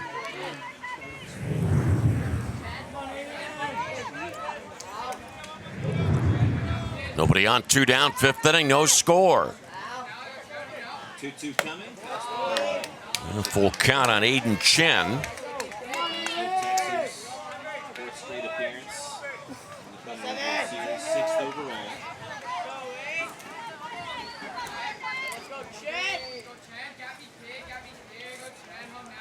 Payoff pitch. Strike 3. Xavier Garcia strikes out the side. 10 consecutive San Jose batters retired in a scoreless game between the team from California and the team from Texas after 4.5.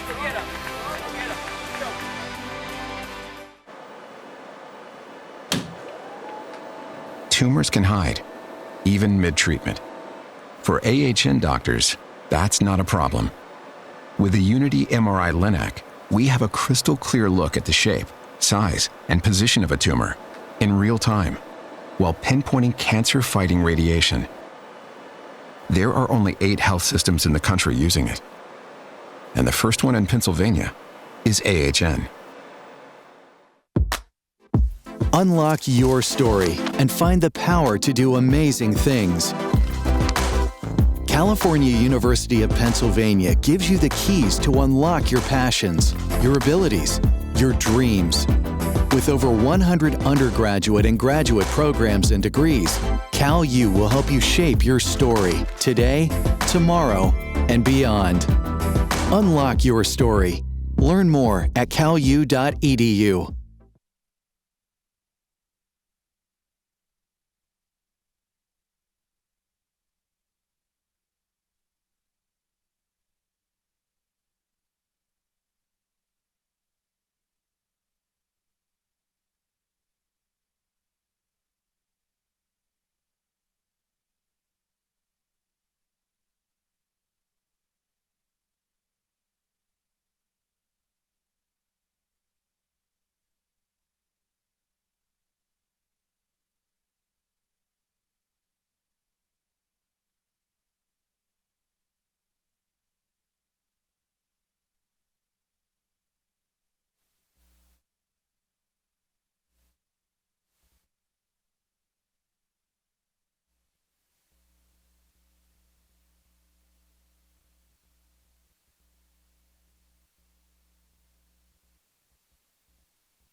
The Dick's Sporting Goods Pony League World Series is presented in part by Appalachia Energy Partners and by Defy Security.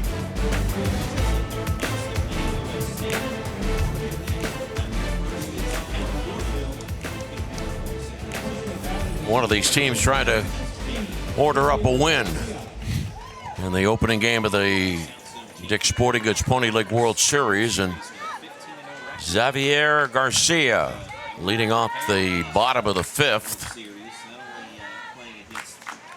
Only 3 hits in the game. 1 for Brownsville, 2 for San Jose.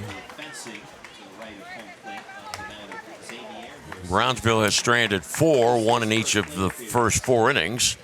San Jose has stranded 4, leaving the bases loaded in the second.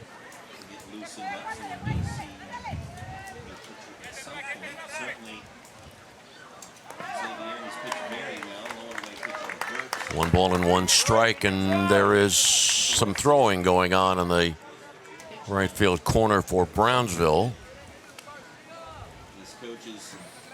It is Herrera that is loosening his right arm.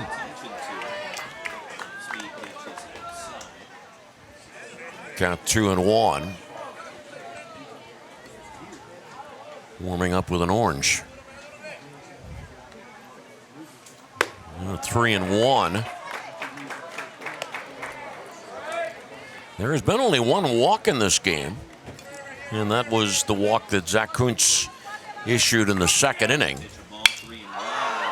Right center. And Chen makes the catch. 1 away in the bottom of the 5th scoreless game. Second game tonight will be Johnstown, Pennsylvania against Manchester, New Hampshire. Chen got a good jump on that ball.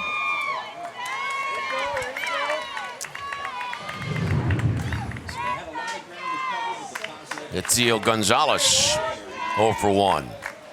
Yeah, Johnstown coming up next.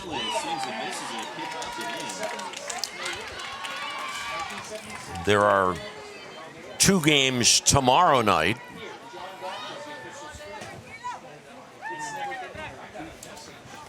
And the count 1 ball 1 strike tomorrow night at 5:30. Bay County, Michigan against Bayamon, Puerto Rico. And then at 8 o'clock tomorrow, Washington County, Pennsylvania against Youngstown, Ohio. Ooh, it's a big one. The house will be rocking, I would imagine. Another lightning over right field here. Ladies and gentlemen, we've got another lightning flash in the area. Players, officials are going to clear the playing surface. Please find shelter. We are in a weather delay. A lot of electricity associated with humidity. And so another delay, this one coming with 1 out in the bottom of the 5th inning. And no score in the ball game. The opening day of the 2021 Dick's Sporting Goods Pony League World Series. This is a lot like their travel experiences to Washington, both of these ball clubs. Slow, torturous. Long treks indeed. All right, we hope we'll once again be gone for just a short while. One more. One more. One more, please. One more, guys. One more. Set, up. Hey, kid. Yeah, we'll take one more.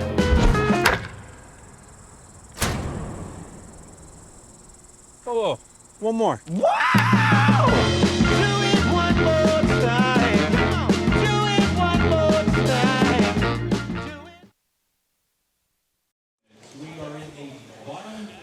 Right in the middle of the opening game of the 2021 Dick's Sporting Goods Pony League World Series, and it has been said many times that sports teaches young people valuable lessons about life, including how to be patient. And we have experienced our second delay because of weather.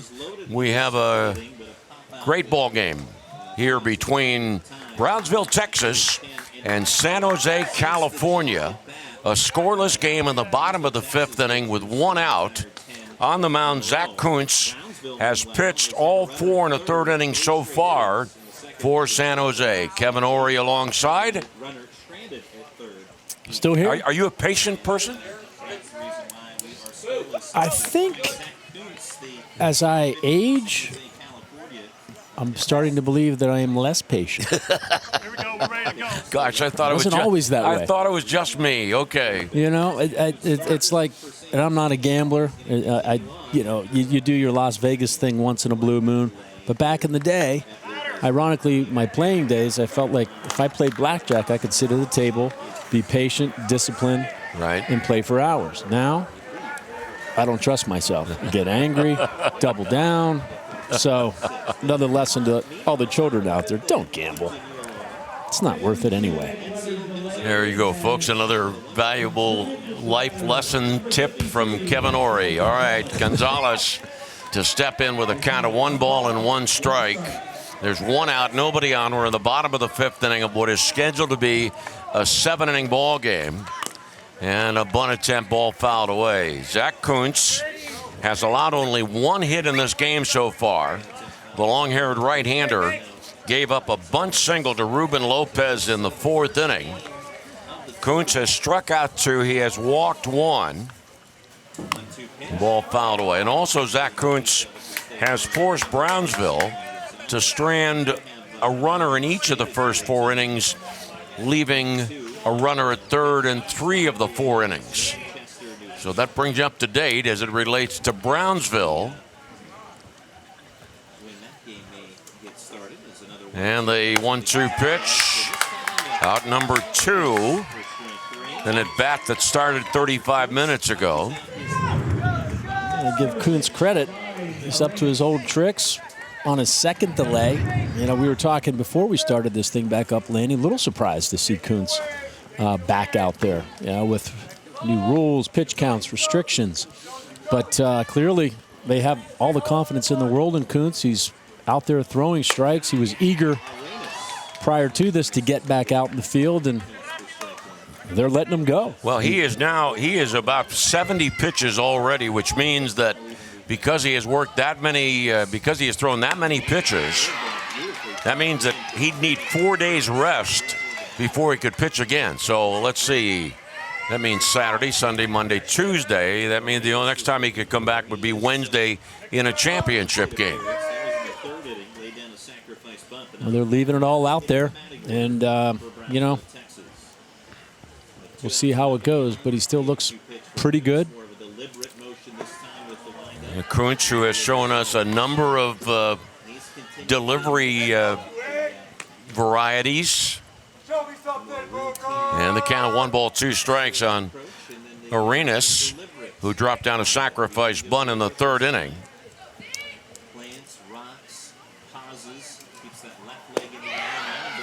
And the count 2-2 strikes.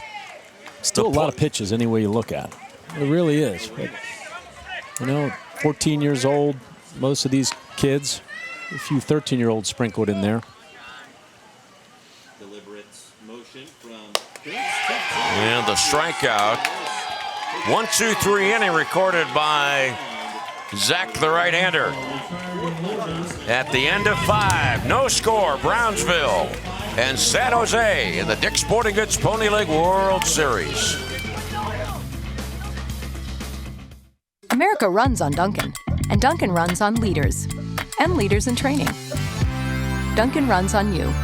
Come run with us. Visit DunkinDonuts.com/careers for opportunities at participating franchise locations or apply in store.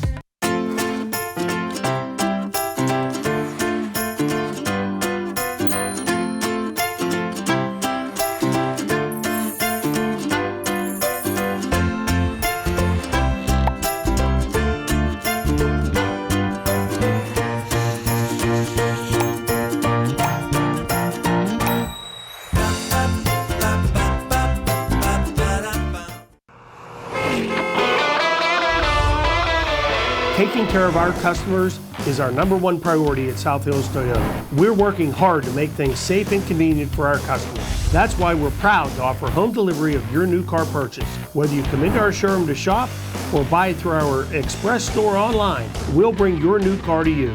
It's just one more way we're taking care of you. The vehicle you want from the dealership you trust. South Hills Toyota. It really is all at the mall. If you want to go from I don't got it to I got this, well, then get this. A deliciously bold, smooth espresso drink from Dunkin', like a caramel macchiato, mocha, or oat milk latte. Take a sip of You Got This with Dunkin' espresso drinks. Order ahead plus earn rewards. America runs on Dunkin'. After 5, no score.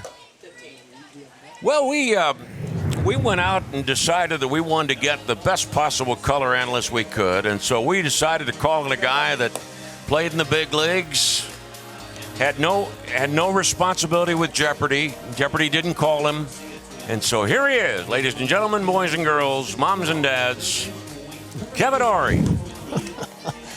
How about that videotape? Yeah, a lot of time you had to dig up some of those highlights, huh? Yeah. Wow.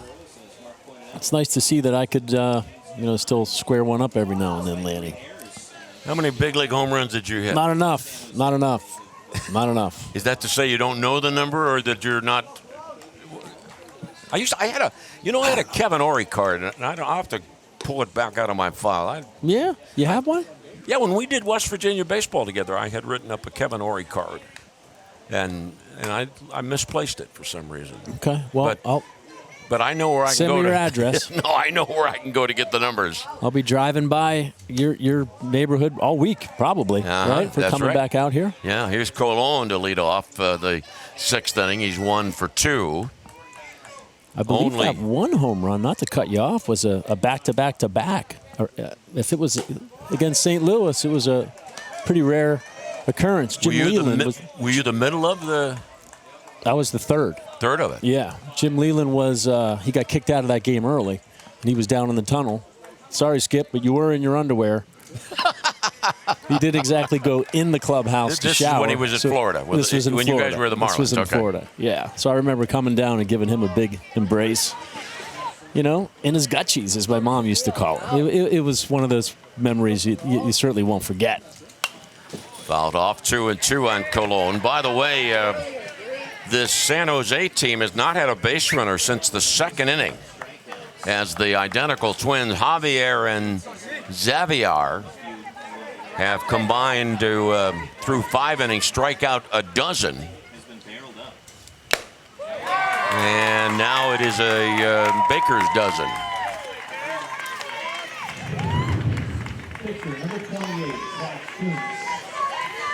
Jimmy Leland, quite a guy to play for. I mean, not that I ever played for him, but I was around him enough to know how much people respected him, players respected him. Now Zach Kuntz, the pitcher. No scores, 6th inning. And ball 1. Well, for this team from California, flew out of Burbank Wednesday, got stuck on the tarmac at Pittsburgh International for 3 hours, and didn't get it to their hotel until about 2 in the morning. And count 2 balls, no strikes. Manchester against Johnstown in the scheduled second game of this Friday the 13th. 2-1. Home plate umpire is Ron Ross, who's an athletic trainer. Dan Yost, the umpire at first, who's an advertising man he lives in Robinson Township. Ball fouled away. The second base umpire is John Howard, lives in Moon Township, and he's a financial advisor, analyst. And then Paul Hess, third base umpire, graduate of Upper St. Clair High School, criminal justice major at IUP. Another strikeout. That is 5 in a row for Javier Garcia. Xavier has faced 8 batters and has struck out 7. Another fastball, elevated. Again, I think that's all he really needs to throw tonight. As long as they keep chasing, you want to stay. You don't have to throw strikes if your opponent is not going to swing at strikes.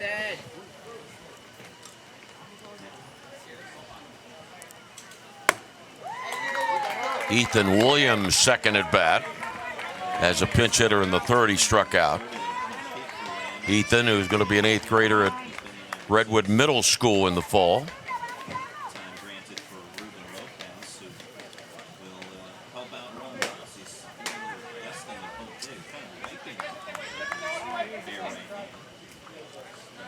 Nobody on, 2 down, 6th inning. And the count 1-1.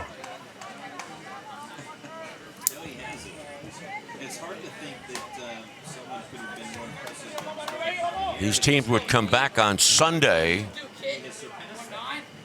The winning team would come back at 2:30 on Sunday. The losing team at noon on Sunday. 1 ball, 2 strikes on Ethan Williams. Only a total of 3 hits in the game. And here we are in the top of the 6th inning. I'm sure there's a fun competition between the two. Isn't there always? Let's see if he elevates again here, Lanny. I don't know why he would not. Lining up away. Right down the middle. 8 strikeouts for Xavier Garcia. And at the end of 5.5, no score at the Dick's Sporting Goods Pony League World Series.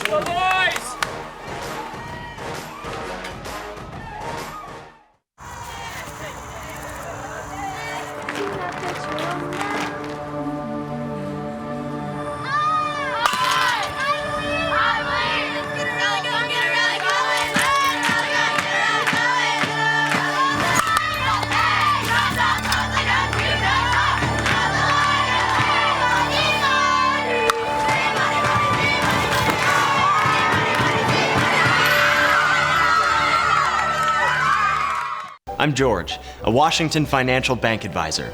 I'm here to... I'm also George, Washington. Let's discuss the superb offerings of this bank.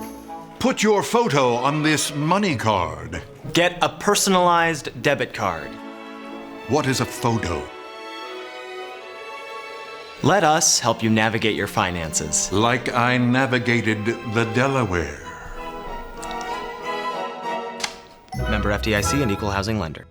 Treat yourself to a world-class experience at John Sisson Motors, where you are the VIP. John Sisson Motors has something for everyone. New Mercedes-Benz, new Nissan, pre-owned, certified pre-owned, and retired courtesy vehicles, plus exceptional service. Everyone's got a number at John Sisson Motors. We have your number that will get you into a new or certified pre-owned Mercedes-Benz or Nissan. No matter what your number is, John Sisson Motors has it on your new car. I got my number. Find your number at johnsissonmercedes.com. 66 years ago, in 1955, the unforgettable Washington team beat Youngstown twice to clinch the title in front of an estimated crowd of 7,000 fans. A fundraising effort during the tournament raised enough to send the team on a 5-day trip to New York City after the tournament was finished. And it will be Youngstown and Washington meeting at 8 o'clock tomorrow night. Bottom of the 6th. Top of the Brownsville batting order. Ball bunted by Alexis Lopez. One pitch, one out, bottom of the 6th. For Zach Kuntz, he's got about 20 more pitches left before he has to leave the game because of the pitch limit, which is 95 for a calendar day, though you can finish an at-bat should you get to 95 and still be facing the same batter. So we're in the 6th. Kuntz has given up just the one bunt single in the 4th inning. And now Jorge Garza, his dad, pitch high, ball 1.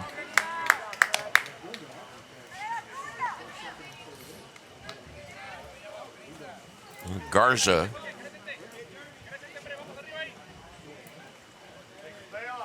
from Mission, Texas, will be a 9th grader at Palmview High School in the fall. And I ask all the players if they play other sports, and Jorge told me bingo. 1 ball, 2 strikes. And if that's true, then number 35 would be an N35. I guess it's a sport. I can't say I've ever heard it called one. I've played it before. Have you played it recently? As a matter of fact, every year I call bingo at St. Clair Country Club. Every year. And I didn't do it last year because of a family emergency, but yeah, always fun. So bingo night? Bingo night at the club, huh? At St. Clair, yeah. Mm-hmm. Sounds fun. Something it is a good time. I think I played probably about 7 years ago in Florida on a vacation. And, the kids forced me to do it. It was fun. This ball popped on a 1-2 pitch. Shortstop Hall.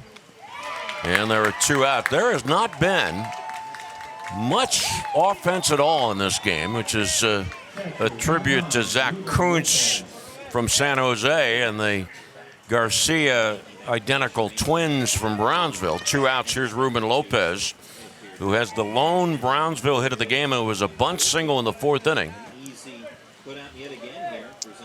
It's been all pitching today, and it's tough in this environment.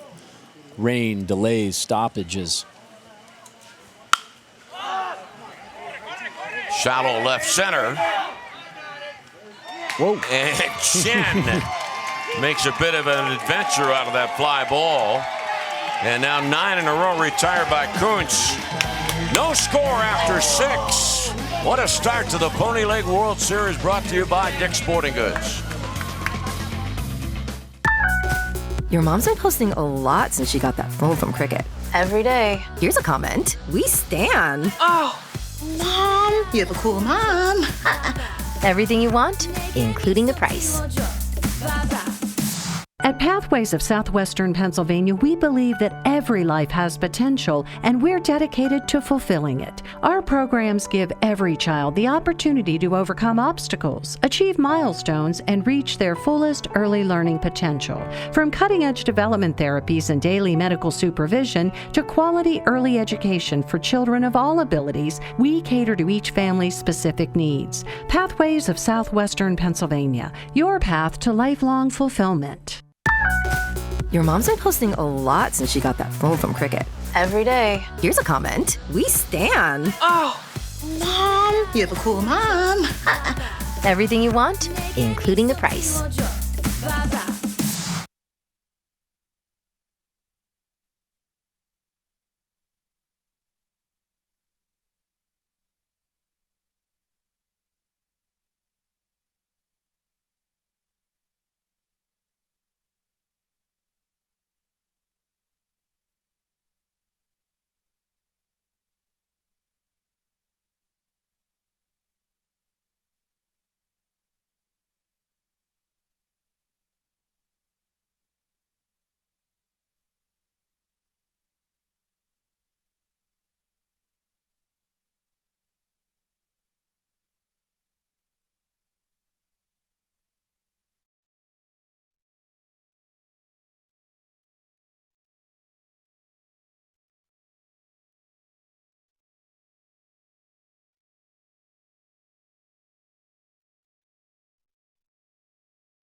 San Diego 2-0.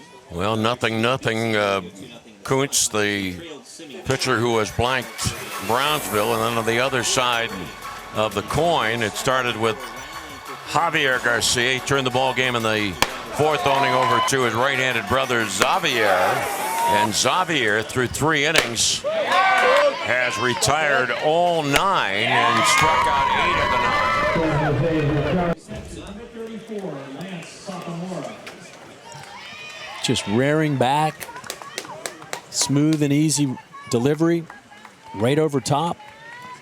And it was a hitter that's kind of what you want to see, a guy coming right over top and challenging you. But again, with this weather, the close mound, it's not that simple.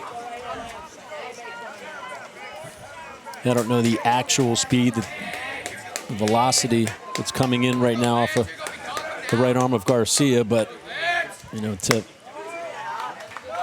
compare it to the big leagues, this could be one of those 95 to 100 type pitchers you're facing. It's coming in that fast.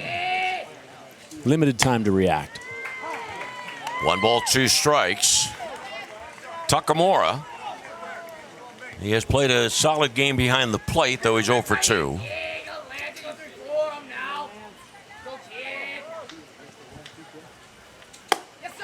Up high, 2-2.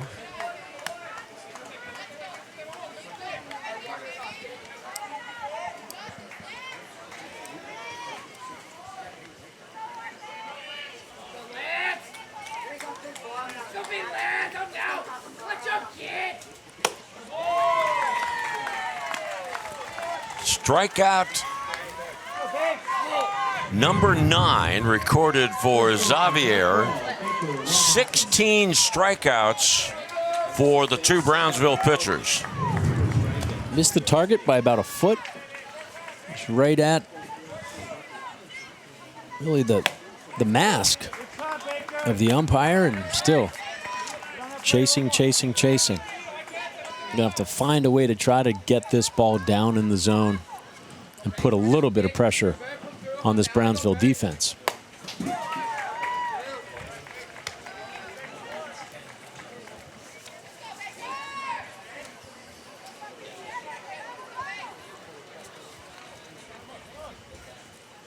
Oh, 2 pitch. Got a little trivia for you, Lanny. You know that brain works in a lot of different ways. Another high strike. We're back to Jeopardy, huh? Yeah, we are. I'll give you a guess. What city has the most millionaires and billionaires per capita in the U.S.? San Jose, California. Man, are you good. You got it. It was either Brownsville or San Jose. Steve Wozniak, for example. He would be one of those, co-founder of Apple. And I'll just leave it at that for this evening. By the way, Josh Williams, who is one of the coaches for San Jose, is a software engineer for Apple. Oh. Oh, it all ties together. Yes, it does. 0-2 on David Hall, whose dad, Shane, is the manager. His dad, Shane, played Pony League baseball. And David Hall has 3 sisters. Isabel's 20, Madison's 15, Sophia's 5. And here David is in Washington, Pennsylvania. San Jose has not had a base runner since the 2nd inning. And how about that? 3, 6, 9 strikeouts in a row. 11 total for Xavier Garcia. Bottom of the 7th coming up.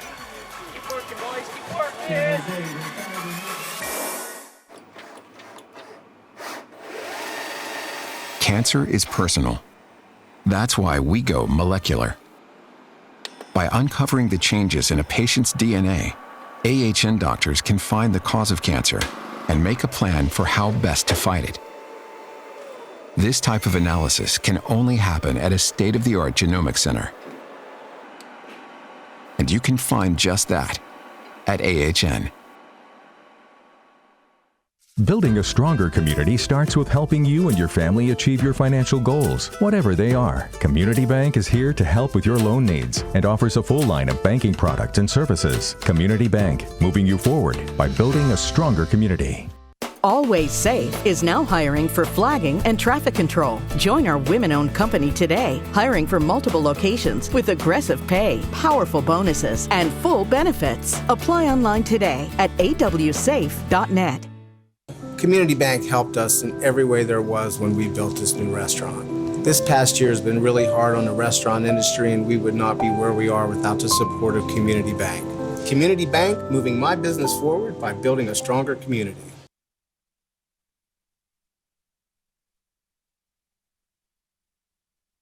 All right, bottom of the 7th coming up of what is scheduled to be a 7-inning game. Zach Kuntz, the right-hander for San Jose. He's allowed only 1 hit, a bunt single. He has 4 strikeouts to his credit. The only base hit, that bunt single in the 4th inning. And he has come back from 2 rain delays. And now set to face the 4, 5, and 6 hitters in the Brownsville batting order. Kuntz seems to be getting stronger and stronger. Clearly a team leader, screaming and yelling and pumping his fist off the mound at the end of each half inning. Mentioned earlier that the coaching staff told us that he's a bulldog, and he has been. For Brownsville, Ruben Lopez is throwing in the right corner bullpen. And the count 1-1. By the way, if you've been wondering, we have a time here and a change forthcoming for San Jose.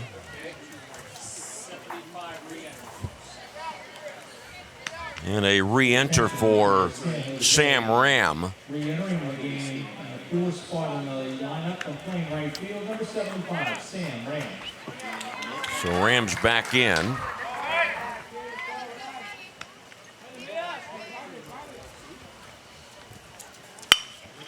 Line drive, caught by the guy that saved a run back in the 3rd inning, Tristan Ho. So he's made 2 significant plays in this ball game.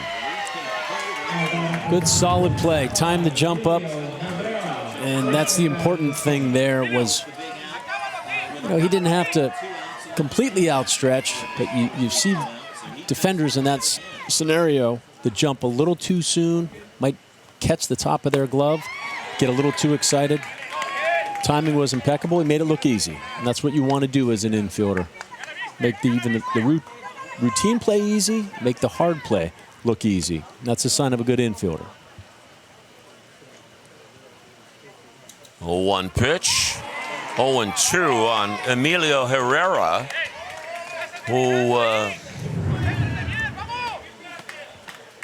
who likes the song and the dance, El Pipe Rapopa. Came on. Rivera came on defensively in the 5th inning. This is his first plate appearance of the game. Bottom of the 7th in a 1-1 ball game.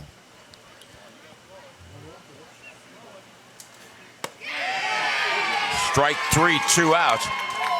By the way, with this being a scoreless game, the last time there was a 1-0 game, as you look at the replay of this other breaking ball, saw the flinch, the front leg flinch. Yeah. You know it's not good when that happens. And now Shane Hall's going out to have a word with Zach Kuntz. He's still got the ball. 2 outs. My point about the last time there was a 1-0 game in the Pony League World Series, way back in 2006, and it was West Tokyo beating Brownsville 1-0. Now batting, number 3, Christopher Ramos. Pinch hitter for Brownsville. And it'll be Christopher Ramos to bat with nobody on and 2 outs in the bottom of the 7th inning.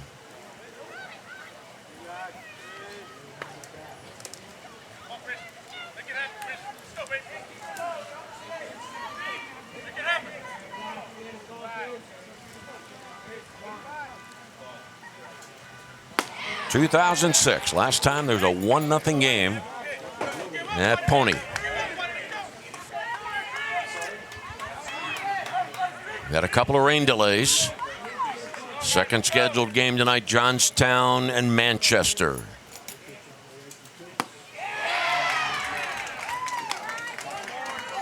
One and one.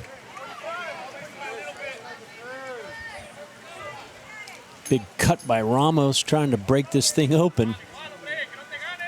See if he stays off speed again. You can see catcher Takamura setting up way outside. Just this side of eastern portion of Washington County. And had a little north-south drop to it. I guess that's the western portion of Washington County. Pitch number 88, by the way. It's just doing the same. Stay away from the strike zone.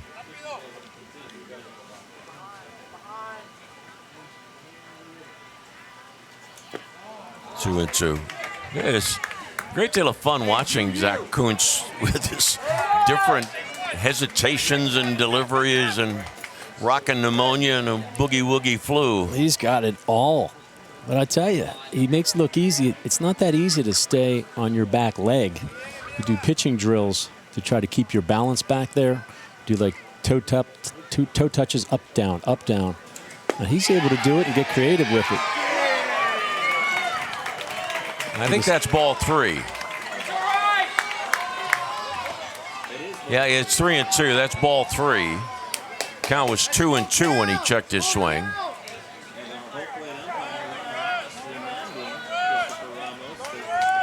So with 2 outs, count 3 and 2 on Ramos.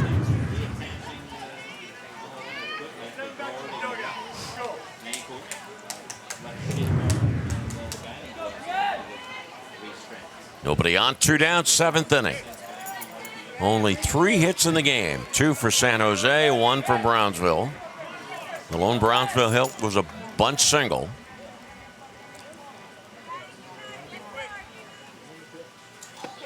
There you go. That's going to be called a strike. And for Zach Kuntz, he has retired 12 in a row and has faced Only 3 over the minimum through the regulation 7 innings.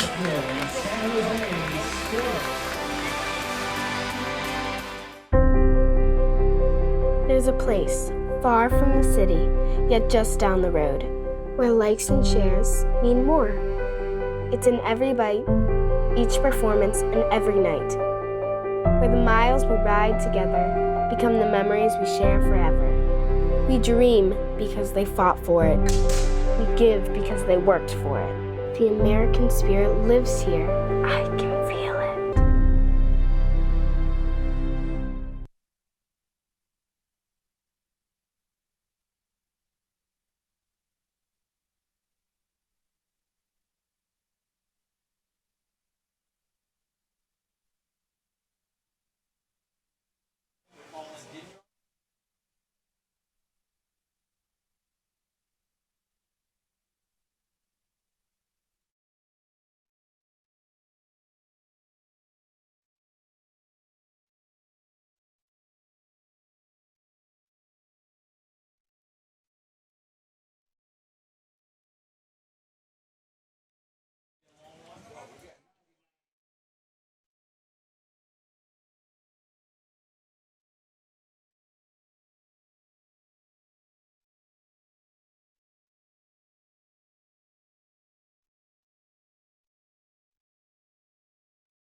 Now changes for the 8th inning for Brownsville. Jesse Rios in left field.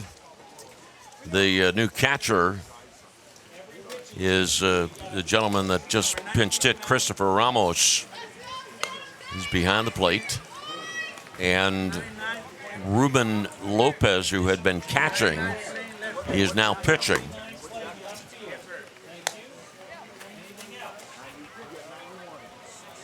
Scoreless, moving into the first frame of overtime.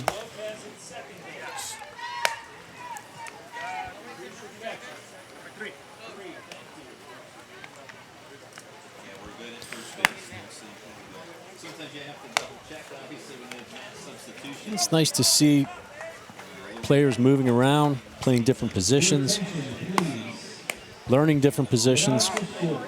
And a reminder, Device Securities, cyber security experts who put customers back where they belong first. Alexis Lopez now playing second base. Now pitching, number 9, Ruben Lopez. There was a player, Landy, you get so caught up in playing maybe that one position. You want to master that position.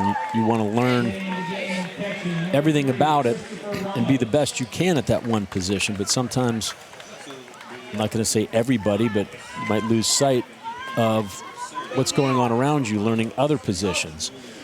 So one recommendation certainly for all the youth out there would be to learn as many positions as you can. Whether you're playing them or not, pay attention to what's going on around you. Be a student of the game. Major League Baseball has changed a lot over the years. The utility player is a powerful tool right now on all ball clubs.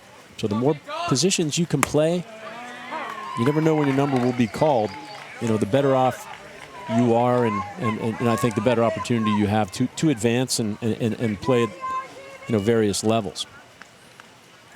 Just did some double checking. Alexis Lopez shifted from left field to second base. So we've got a new left fielder, new second baseman, new catcher, new pitcher for Brownsville. And Tristan Ho, though he is 0 for 2 in the game, he has made 2 important defensive plays. The one he made going wide to his left in the 3rd inning saved a run, because if he doesn't make that play, a run scores, and this game would have ended 1-0 with the only run coming in the 3rd inning.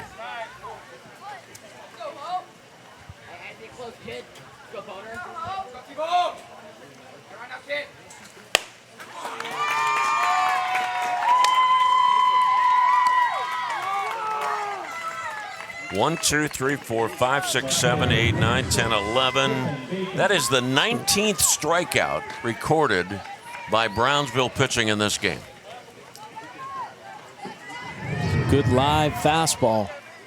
You could hear the smack of the catcher's glove. Once again, another ball. But there is some arm strength on this Brownsville squad.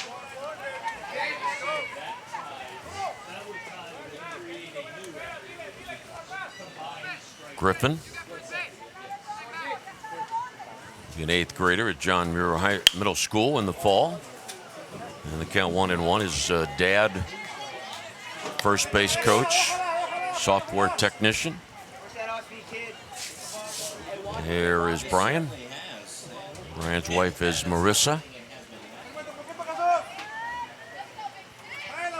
One of the things I enjoy most about working the Pony League World Series is getting to meet and spend time learning about not only the players, but the coaches and the parents that travel along with the teams. Well, we haven't had a base runner since about 6 o'clock. SanJose's last base runner came in the 2nd. Brownsville's last base runner came in the 4th inning. Lopez is moving the outfielders in. Just moved Arenas a few steps closer in center field, shading slightly toward the left center gap. Rios a few steps over, closer to the left field line. Full count. We've not had many 3-ball counts in this game.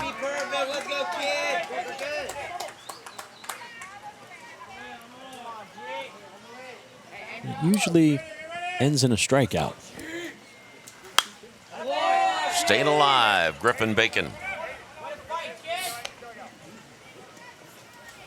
Putting together a nice at-bat.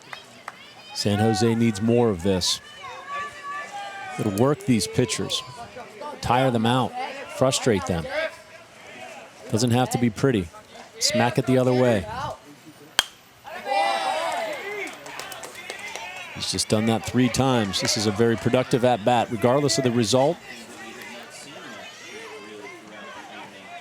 Quality at-bat by Bacon.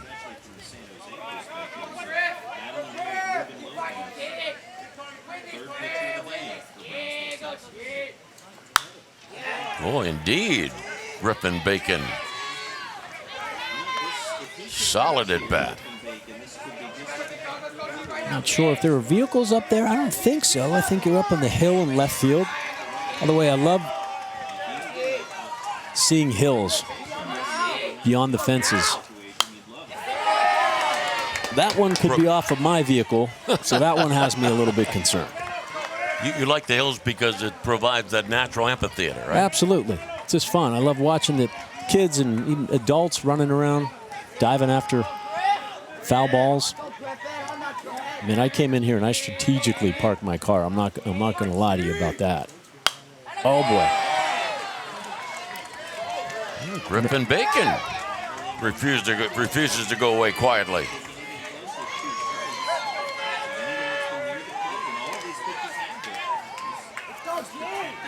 Is he just going to stay with the fastball? Or is he going to try to throw the wrinkle? No score in the 8th inning of what was supposed to be a 7-inning game.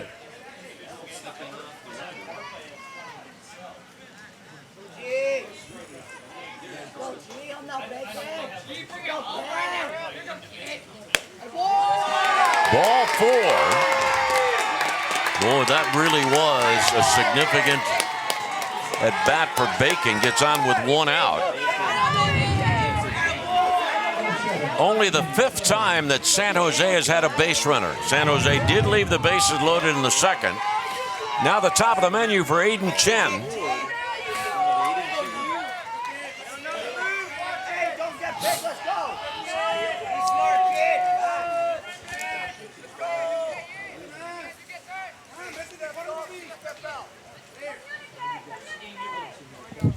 And up at 3rd, Herrera. He's standing 40 feet from home plate. Strike called as right-hander Lopez stumbled towards the first base line with his release. David Colon, who won the home run hitters contest earlier today, is on deck.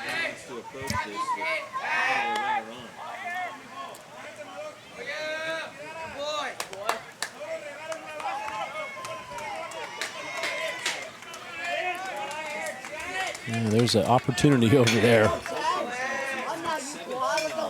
A lot of room beyond Herrera. See if Chen can handle the bat. Typically, the guys leading off the innings, leading off the lineup, I should say. Guys that can do that type of thing. Hit the ball the other way, stay inside the baseball. You're not afraid to get jammed. Use the whole field.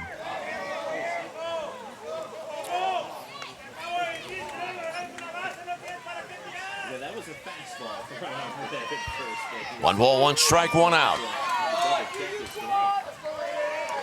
Big gap in left center.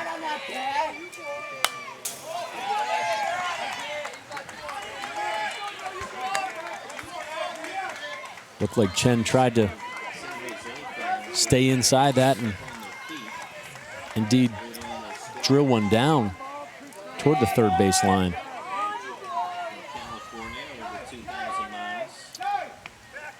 Scoreless game in the 8th inning. Oof. Foul ball back to the top of the netting. Scoreless game. San Jose loaded the bases in the second, didn't score. Brownsville left runners at third base in the second, third, and fourth innings. Runner at first, Bacon.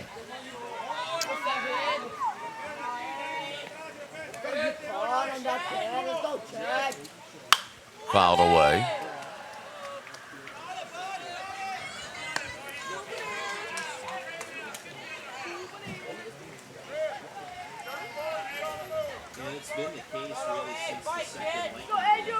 He just helped them out.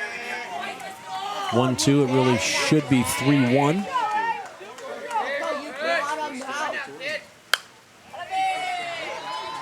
And now Chen putting together a impressive at bat.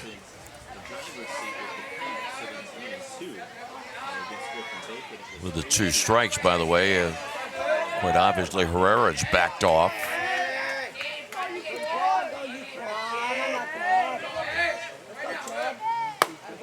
And 2-2. Tried to pull the string on that one. Didn't work out well, didn't finish it. Let go of it too soon. Way up. Easy take for Chen.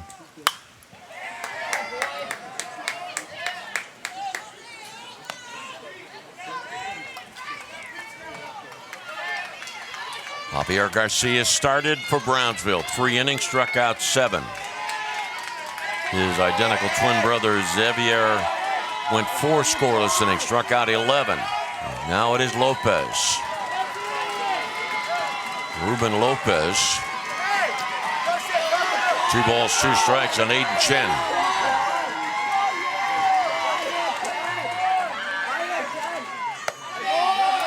Three and 2.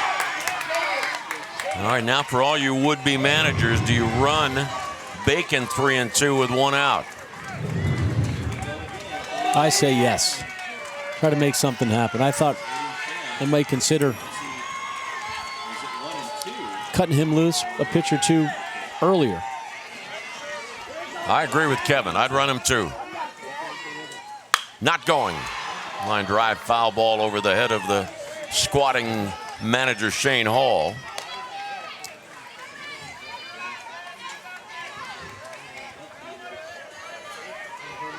I think Chen was looking fastball there and got it.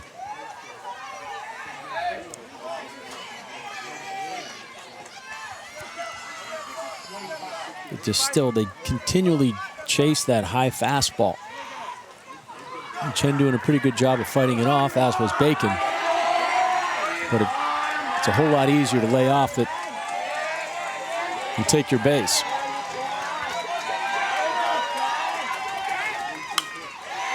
Oh, that's another one off from my hood.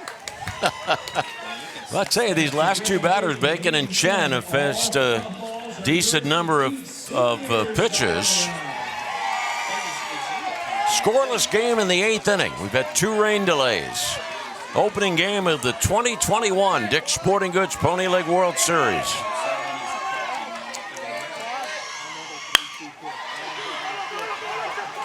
One. That's all. 6 unassisted at second base. So Chen safe at first with 2 outs.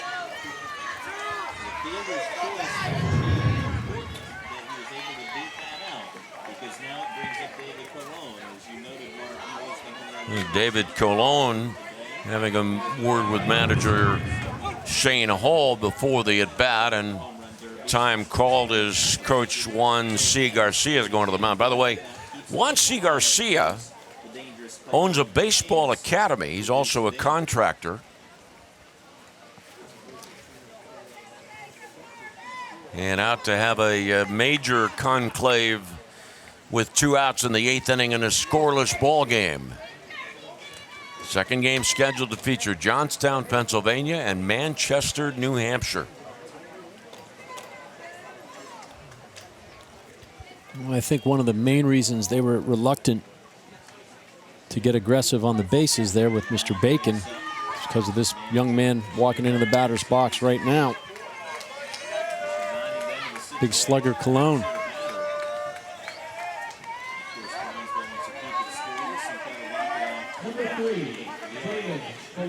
Colon certainly capable of wrapping one out of here. But so far in this game, he's 1 for 3. Oof. Swinging a foul ball, and another that gets off the body of the home plate umpire, Ron Ross, who took one earlier in the game.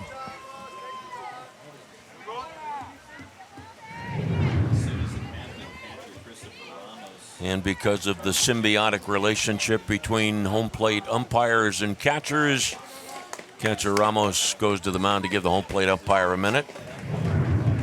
I think they might have come off the left shoulder of the catcher first. A little bit of pinball back there today. And Lopez got away with a hanging curveball there. Colon took a shot at it. 0-2.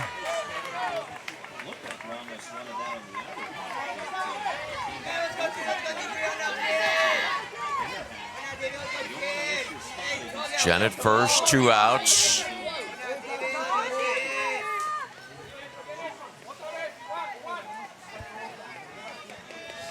On deck, pitcher Zach Kuntz. Down your back.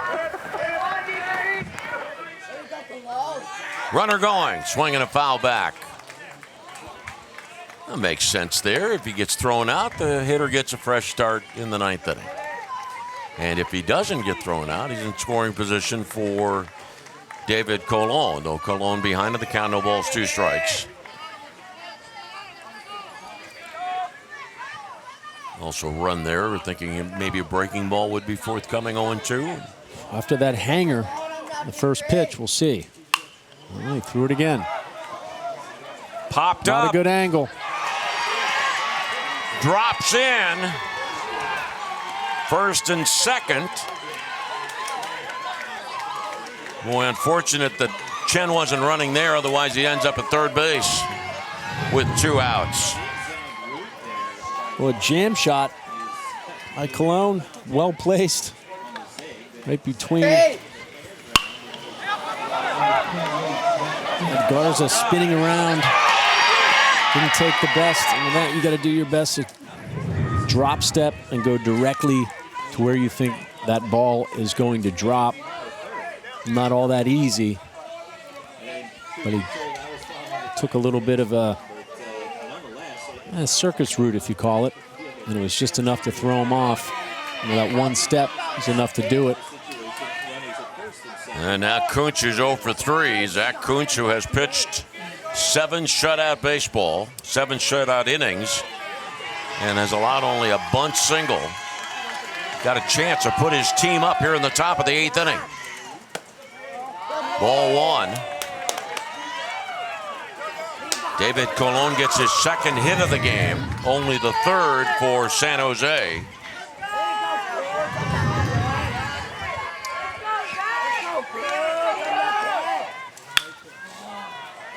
One ball and one strike. A nice cut by Kuntz.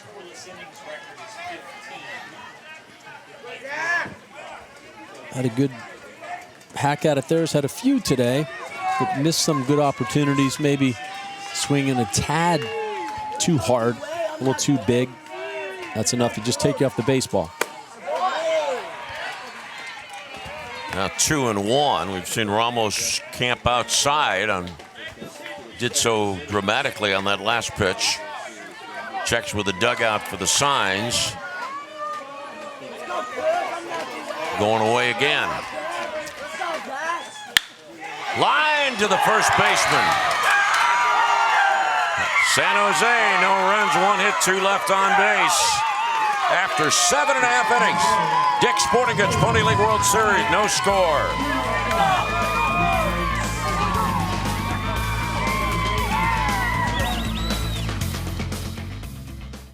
The batters stood in wonder there on that fateful day, gazing at the legend-making tools that were displayed.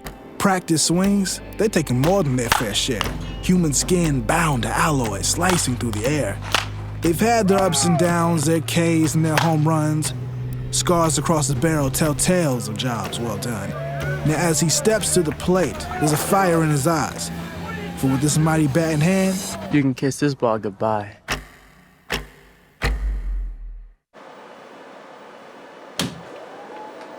Tumors can hide, even mid-treatment.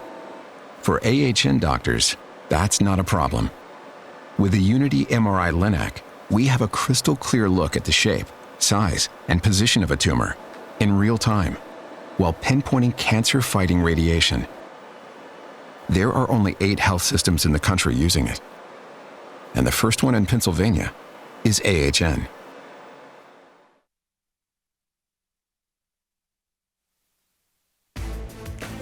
The Dick's Sporting Goods Pony League World Series is presented by Dick's Sporting Goods, by the Washington County Tourism Promotion Agency, and by the Observer Publishing Company.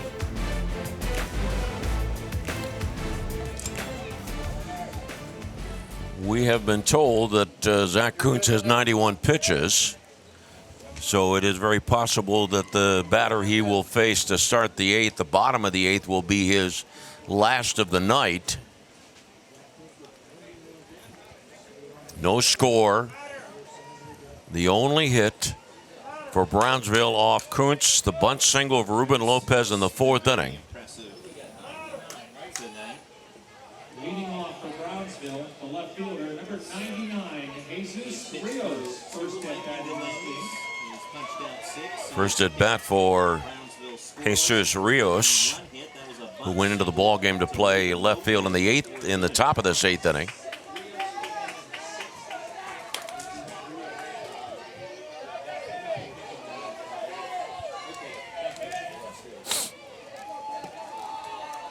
Twelve in a row retired by Kuntz.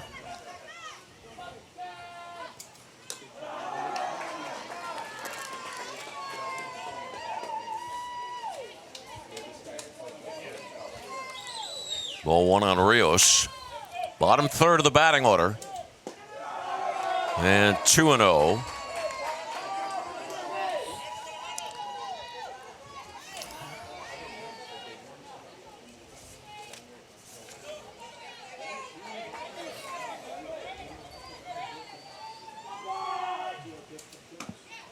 And 2-1.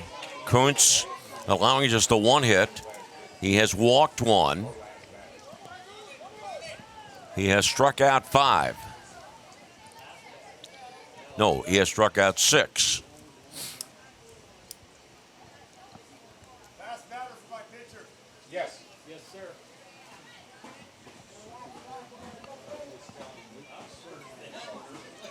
sir. Zach making sure that his soon-to-be departing of the game will be dramatic. Make sure his His ballet shoes are ready to step him to another position, but now it is 3-1.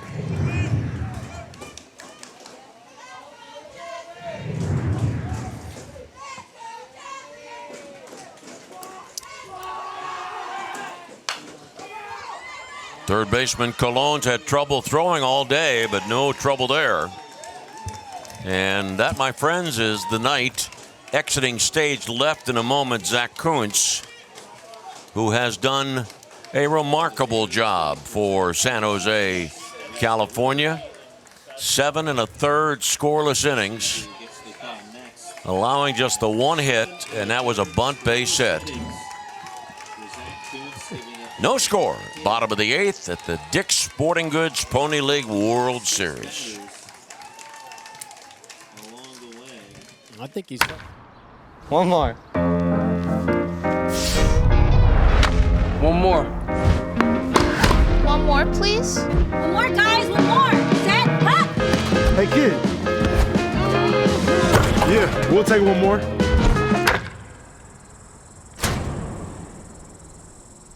Oh, one more. Wow! Do it one more time.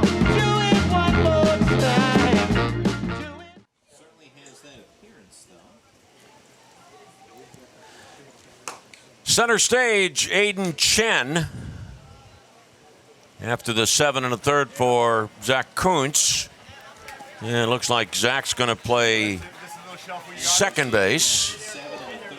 Still working feverishly on his cleats.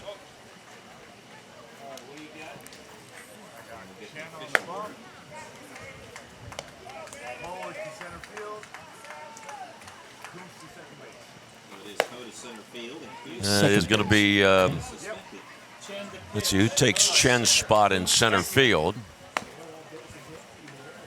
We'll find out from Bob Gregg in just a moment to validate these changes. Zach having a little smilish, happy conversation with the second base umpire, John Howard. Due to the pitching limit, Zach Kuntz has left the mound, now playing second base. Kuntz at second, according to Bob, as we knew. Kristen Ho moves to center field. I switched my center field and right fielder. And the new pitcher is number 7, Aiden Chen. So Ho goes from second to center. Ho, who has made the 2 best plays of the game. Bottom of the 8th of what was supposed to be a 7-inning ball game. And so the first batter, Ezio Gonzalez, leading off the bottom of the 8th. Ezio Gonzalez, number 53. He is known to his teammates as Etzel the Pretzel. Though when his teammates told me that was his name, he said, no, please don't use that. And, well, that's a kiss of death right there. I had to use it. Yes. I knew that it was all in good team fun. Etzel the Pretzel. Also runs track from Edinburgh, Texas. 9th grader McCallum High School in the fall. McCallum Memorial High School. And count 2-2.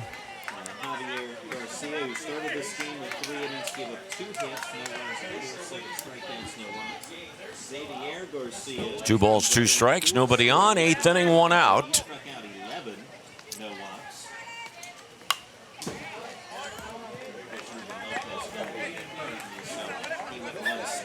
Still chasing up in the zone.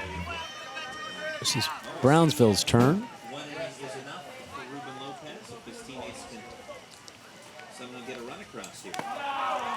And a full count on Gonzalez. Giant Arenas on deck. Second game scheduled to feature Manchester and Johnstown. It was supposed to be an 8 o'clock start. Ball 4. And just the second walk of the game. 1 out walk. Arenas will step in 0 for 1. Oh, I take that back. That is not Arenas.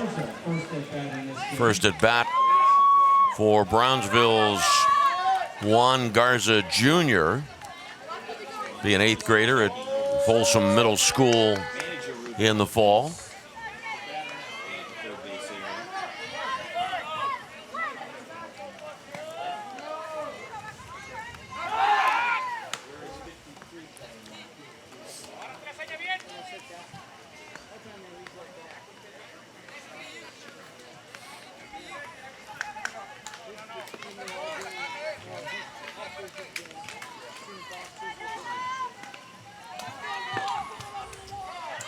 Runner going.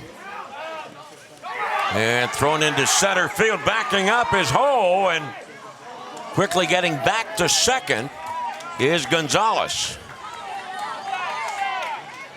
No chance there. Pretty good jump. Bit of an errant throw. It was the right move to stay at second base right there.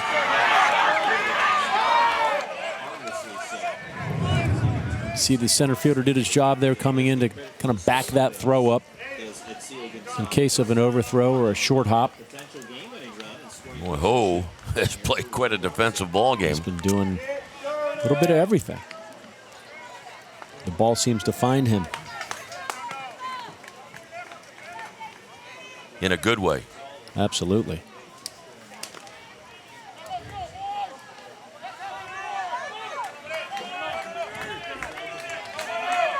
Garza checked with Garza. 1-1, good save there by Takamura. That ball gets by the catcher, and it wasn't, if he didn't block it particularly well, but he was able to get that left hand. It doesn't block that pitch. Runners at third, and the infield's got to play in. Yeah, he's had a solid game back there. He's doing his job. It's wet, a little muddy. Still doing his best to stay in front of the ball. Doesn't always feel good when you stay in front of the ball as a catcher. You get nicked to death back there. 1 ball, 2 strikes. Brownsville has the winning run at second base. It is the 4th time in the game that Brownsville's had a runner in scoring position, but the first time since the 4th inning. Now it's frame number 8. 2-2. Took a little off there, but he telegraphed it a little bit. You could see him kind of slow his entire body down, as if to say, I'm throwing a changeup here. Foul tip, strike 3, 2 outs. Take a little off, come back with the heater. It seems like it's coming in about 5 miles per hour faster. That's exactly what that swing looked like. Blew it past him. Top of the batting order for Alexis Lopez. 0 for 3 in the game. And time called Takamura to the mound.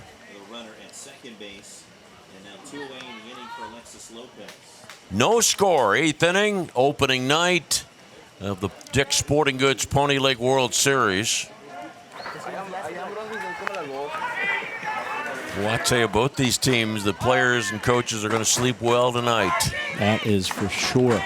Not only because of the day that they've experienced, came out to the ballpark earlier today, the travel to get into Pittsburgh, Brownsville, making a bus trip to Houston, and then to Nashville, and then to Pittsburgh. And for SanJose, you drive down to Burbank, through Denver to Pittsburgh, 3 hours on the Pittsburgh airport tarmac because of lightning and thunder. Runner at second base, Gonzalez.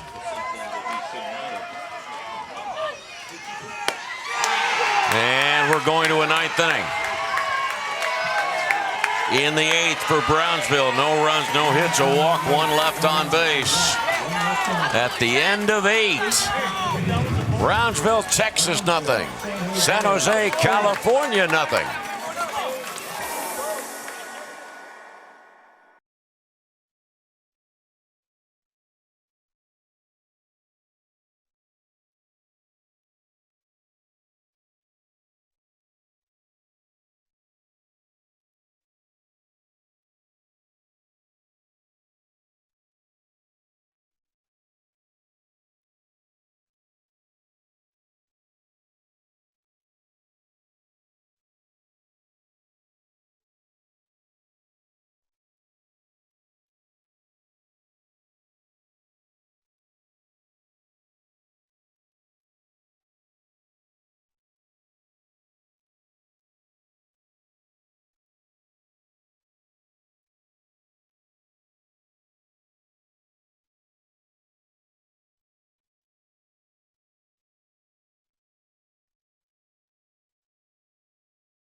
All right, ninth inning.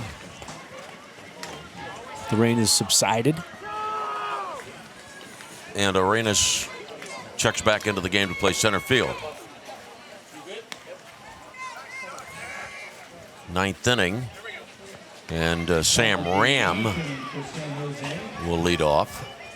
Number 75, Sam Ram.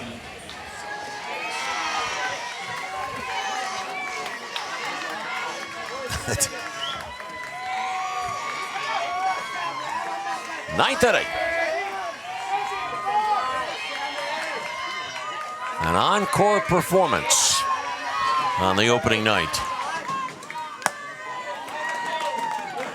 And Ram 0 for 1. He batted back in the first inning and then re-entered the game in the 7th.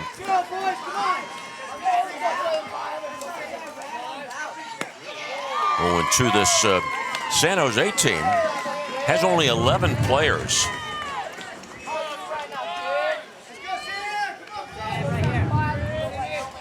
Big swing, big leg kick. Makes it a little harder to hit that little white baseball sometimes. Second inning for Lopez. Third pitcher of the night for Brownsville. They kind of shorten that swing right now with 2 strikes. Appeared to do so.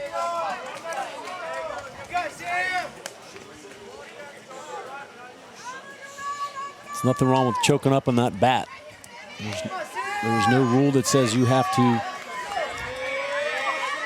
grab it at the bottom and swing as hard as you can. One away.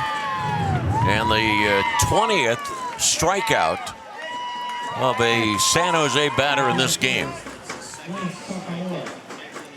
That is a lot of Ks.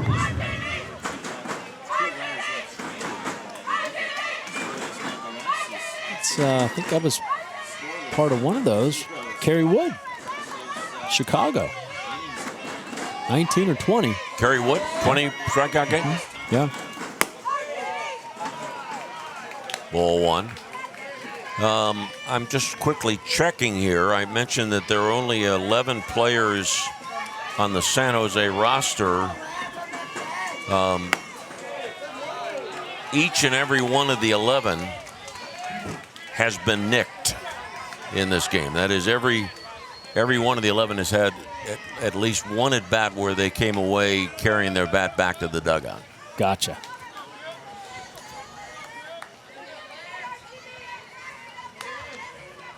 And even Aiden Chen, who in the first inning struck out and then was retired 2-3, he still did carry his bat back in the 5th inning. It's not picking up his bat when he was going back to the dugout after being thrown out at first base. But no. It seems to be gaining speed here. I do think the delays have a little something to do with that. It's tough to turn it on, turn it off, especially for these young kids. You know, mentally, it's so hard to play this game. It's so hard to hit the baseball. You have other distractions. You really have to bear down and focus, not lose sight of the task at hand. If it's an hour down the road, you got to go back in and sit. You know, it's like coming off the bench to pinch hit. Extremely difficult. That is strikeout number 3 for Lopez. The Brownsville starter, Javier Garcia, struck out 7 in 3 innings. And his brother, Xavier, struck out 11 in 4 innings.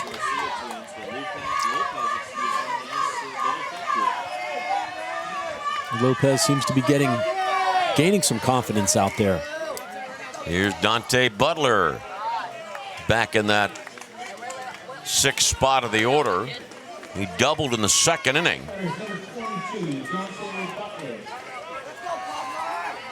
There have been only 4 hits in the game.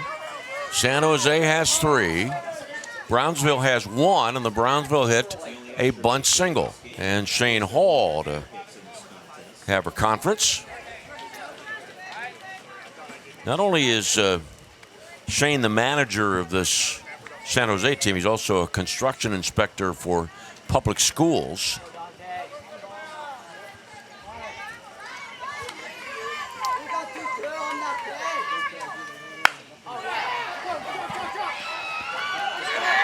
Drops in and thrown into foul territory.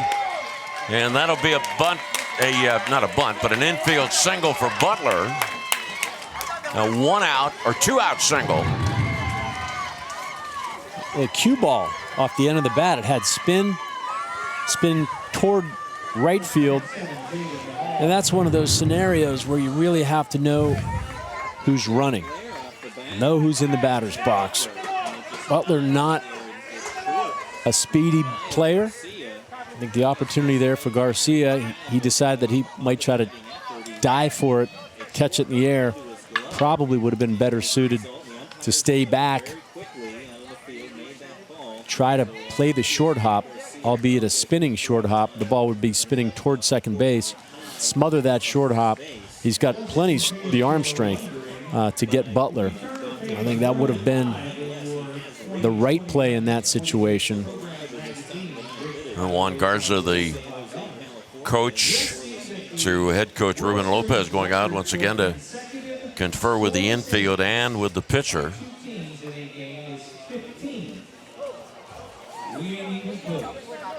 And with 1 on and 2 outs, and David Hall, Shane Hall's son, is ready to step in.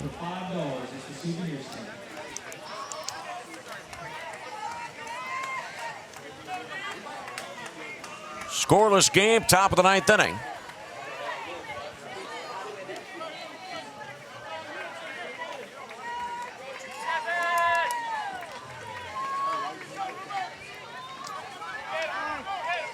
Butler at first.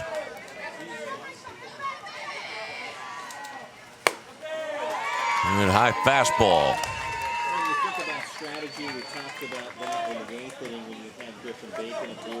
Defensively, they're playing Hall relatively straight up. Rios shading slightly towards center from his left field position. Herrera a step in at third, a little closer to the line. There's some room over there between Garcia and Herrera. It's short and third. Big hole. And as always, with a runner on first, there's a nice hole between first and second.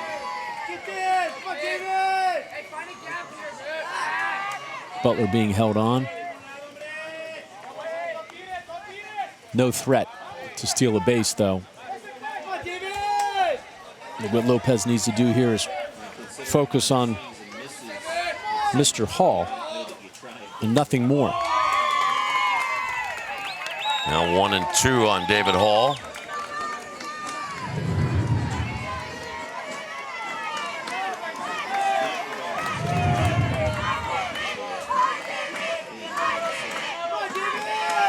Scoreless ninth inning.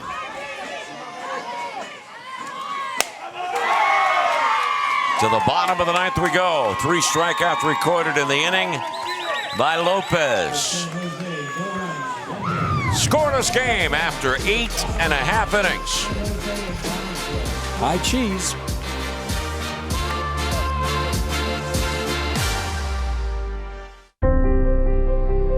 There's a place far from the city, yet just down the road, where likes and shares mean more. It's in every bite, each performance, and every night, where the miles we ride together become the memories we share forever. We dream because they fought for it. We give because they worked for it. The American spirit lives here. I can feel it. We've been in your community since 1808. We've stood by your side covering the news of the day. We've been here for the important times in your life. We've celebrated with you. We're proud to have delivered the latest in local, regional, and national news in Washington, Greene, and southern Allegheny counties. We'll be here for the next phase of your life with our print and online editions. The Observer Reporter, life delivered daily. Manchester and Johnstown waiting their turns. This is just game 1 of 2. They also serve only stand and wait. By the way, it's getting close to 10 o'clock, which is Roger Lenhart's bedtime. Roger Lenhart, our producer, going to try to stay up as late as he can tonight. And the bunt attempt by Jorge Garza, fouled off, strike 1. Scott Bartlett is our director. And they are the leaders of our talented crew, with our executive producer, Dan Lohman. Swing and a miss, 0-2, and we're all part of the Michael Parsons project. 0-2 on Garza, batting in the bottom of the 9th inning.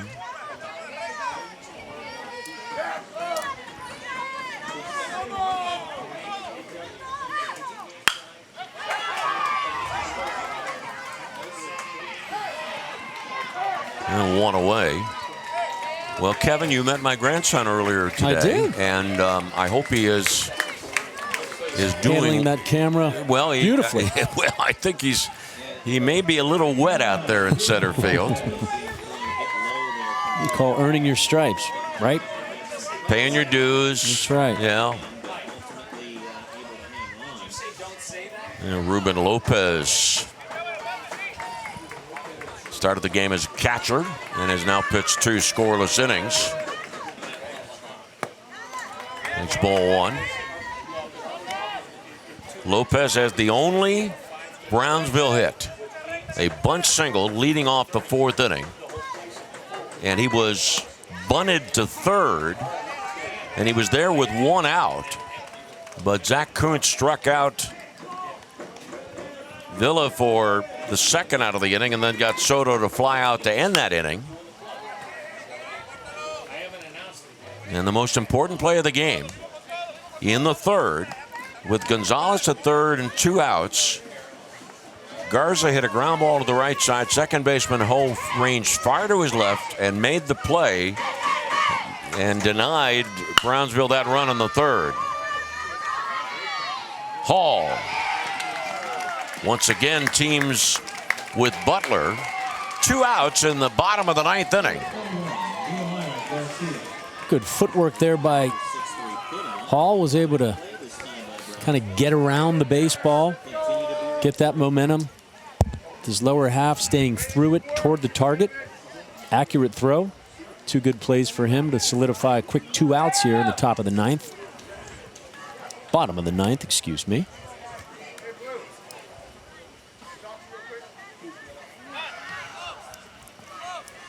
Nemaya Garcia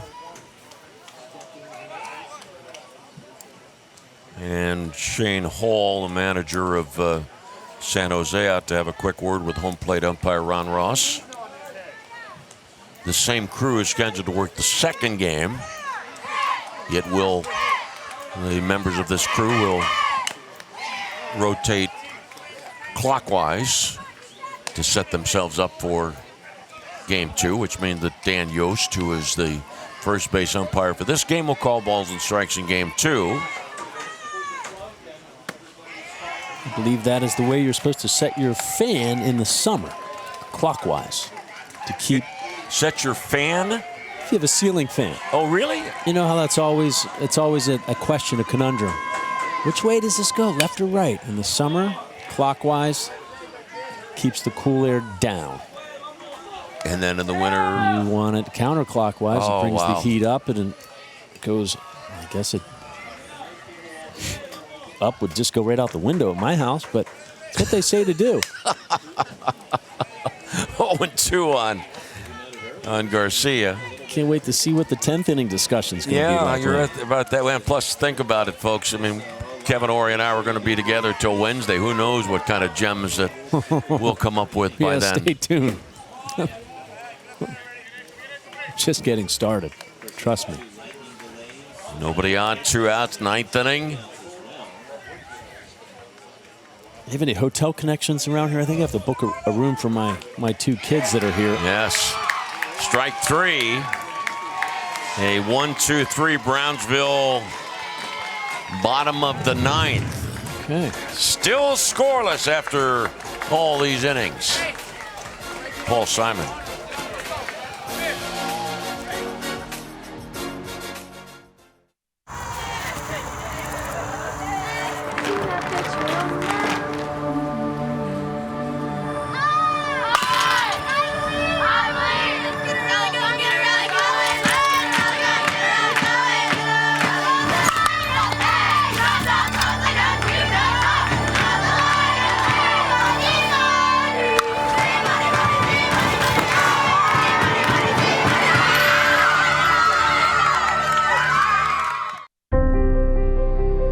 There's a place, far from the city, yet just down the road, where likes and shares mean more. It's in every bite, each performance, and every night, where the miles we ride together become the memories we share forever. We dream because they fought for it. We give because they worked for it. The American spirit lives here. I can feel it.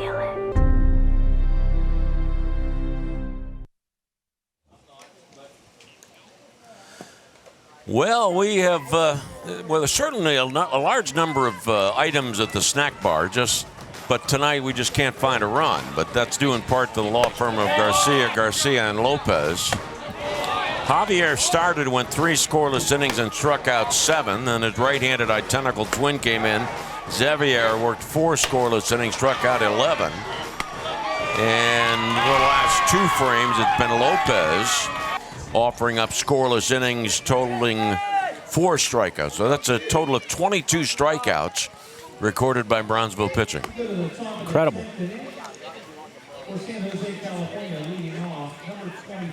Don't know if I've ever seen that before. Here's Tristan Ho leading off. He is 0 for 3 in the game. We've seen flashes of quality at-bats and better contact. Wow.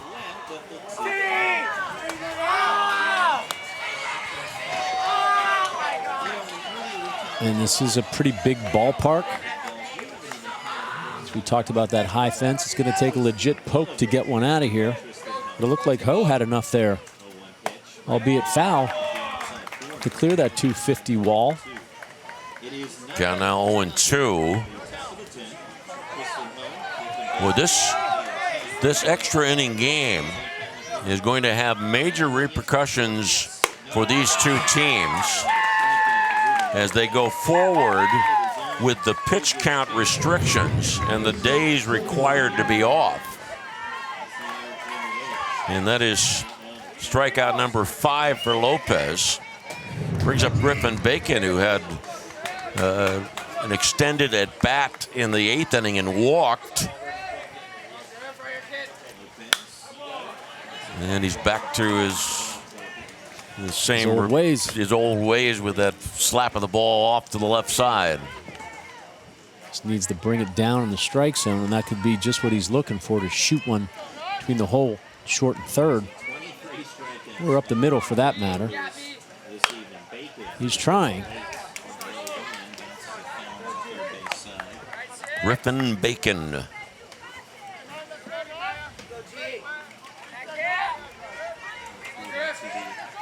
It's one of those names that just stands out. Yeah. You know, you don't forget that one.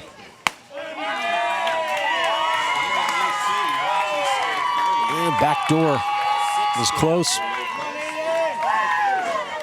Unfortunately, they said, time to move over, Bacon. Head on back to the bench. Now Chen, who is 0 for 4. Nobody on, 2 outs, 10th inning. Here's a hit. Base hit to center field. 2-out single. And hit number 5 for San Jose. Fastball down. Down meaning belt high. And it's amazing what you can do when you go after a pitch in the strike zone. Good things happen. You got a runner on. 2 outs for the big man, Mr. Colon. David Colon, 2 for 4. Single to the first, single in the 8th. 10th inning, no score. On a wild pitch, the potential run for San Jose in scoring position.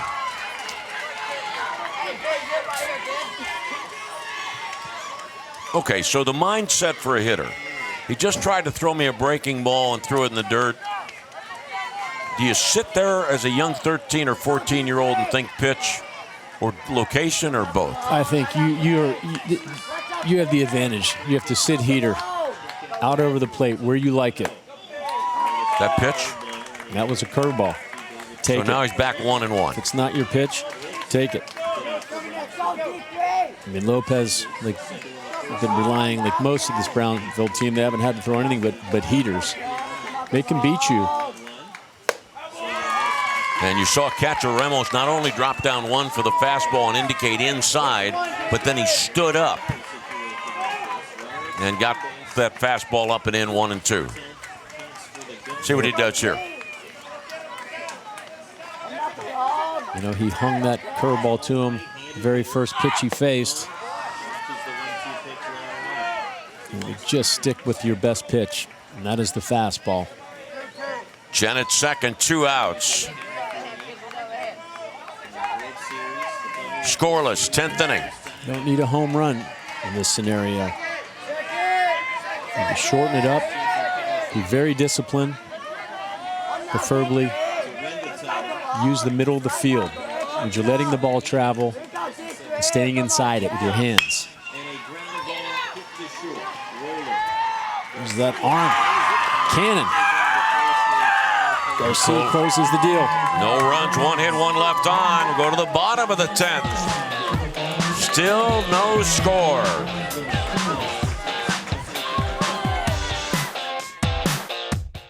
The batters stood in wonder there on that fateful day, gazing at the legend-making tools that were displayed. Practice swings, they're taking more than their fair share. Human skin bound to alloy, slicing through the air. They've had their ups and downs, their Ks and their home runs. Scars across the barrel tell tales of jobs well done. Now as he steps to the plate, there's a fire in his eyes. For with this mighty bat in hand, you can kiss this ball goodbye.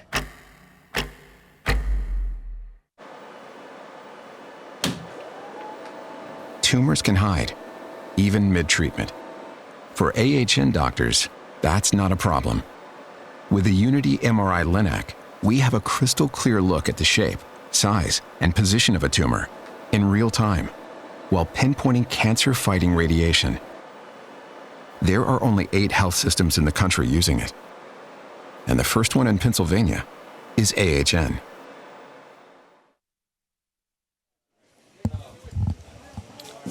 All right, here we are in the bottom of the 10th inning, and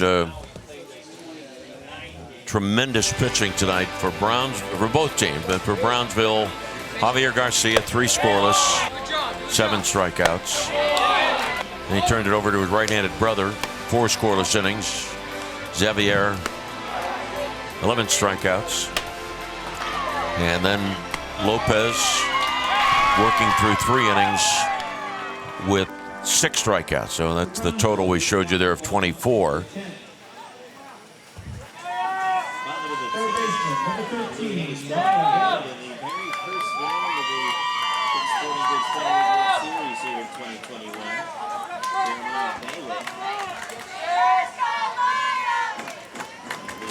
And on the other side of the coin, the other side of the ledger, Zach Kuntz, who I meant to mention earlier, and I don't believe I did this, but Zach Kuntz with a great uncle who was on the 1979 California Championship team from Campbell Moreland Pony League.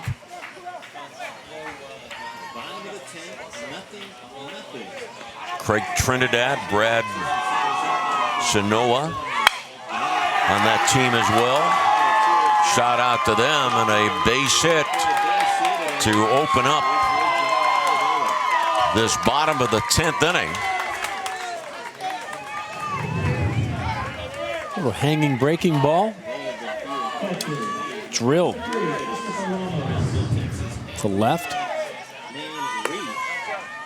Now Brownsville's on to something.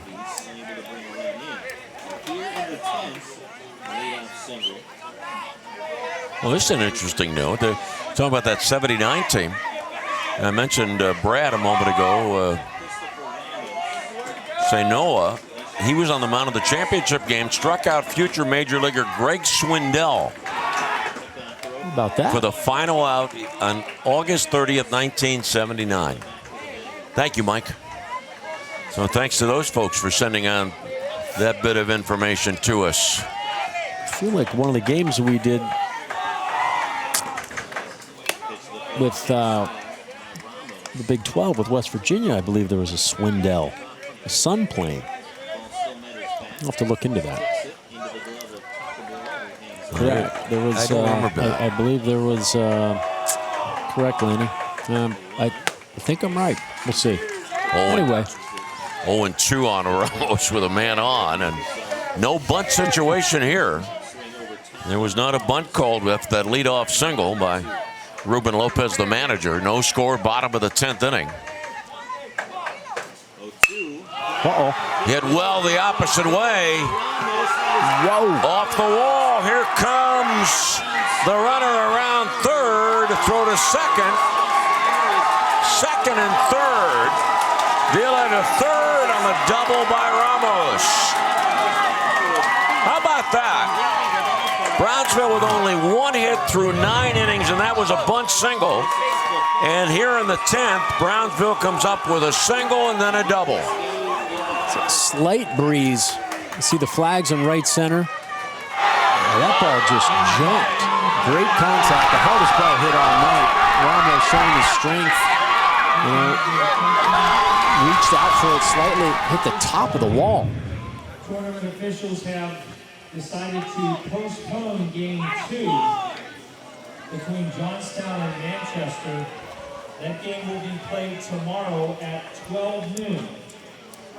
The Champions League game will be played at 10. Bob Gregg is just announcing to the audience, and I'm sure, well, there's no doubt it was the wise decision to make that postpone game 2 till tomorrow at noon.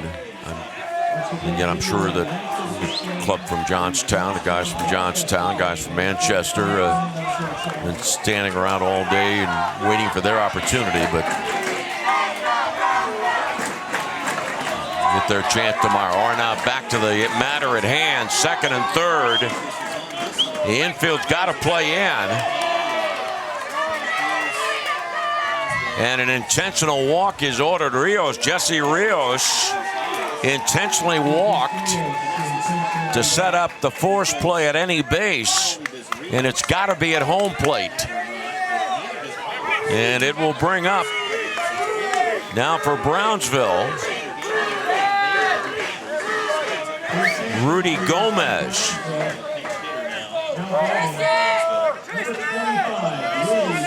Gomez, 9th grader, Pioneer High School in the fall. Been sitting around all night, and here he is, late on a Friday night with a chance to drive in the winning run. Ball fouled away, and another ball off the body of home plate umpire Ron Ross. I've counted 3, but there may have been more than 3. And I think 2 may have caught him in a particularly bad spot. This being the worst of the evening. And the medical expert from Allegheny General coming out to be of assistance. That one hit him with authority.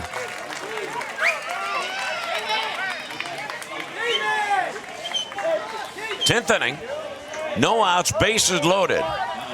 The play has got to be to home. Infield and outfield have to be in.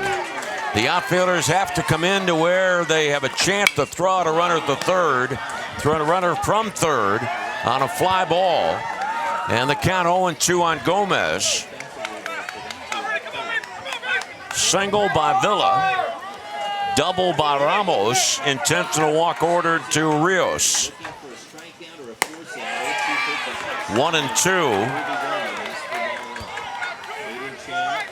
Runner at third, Villa, representing the winning run. See if Takamura sets up outside again. 2-2.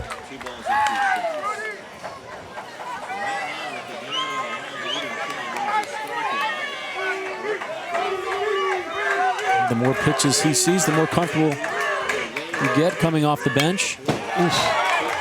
That was the one. I'd like to have that pitch back. Bottom of the 10th, no score. It's a little sluggish.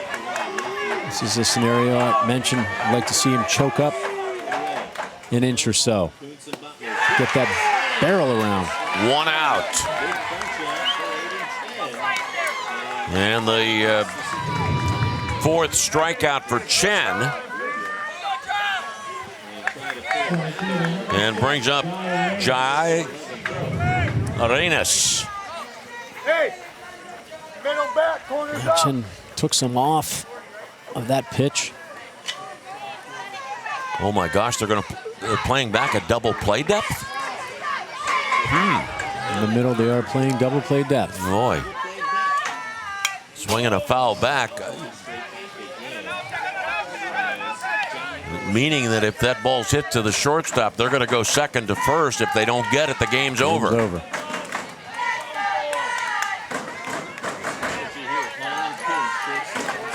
Bases loaded, 1 out. Safety squeeze, foul ball. Runner was not coming on the pitch. He was waiting for contact. And the count 0-2.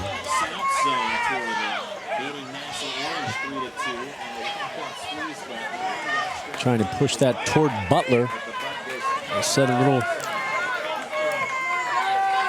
not fleet of foot. Probably the right target for that situation. Probably would have been effective. 1-2.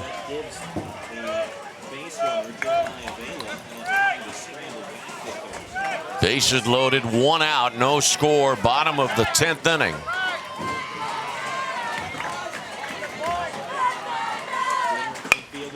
Safety squeeze again, ball game over. Brownsville wins 1-0.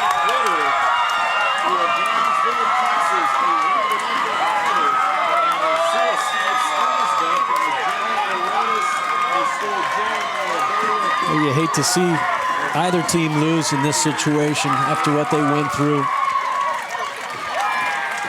But you got to.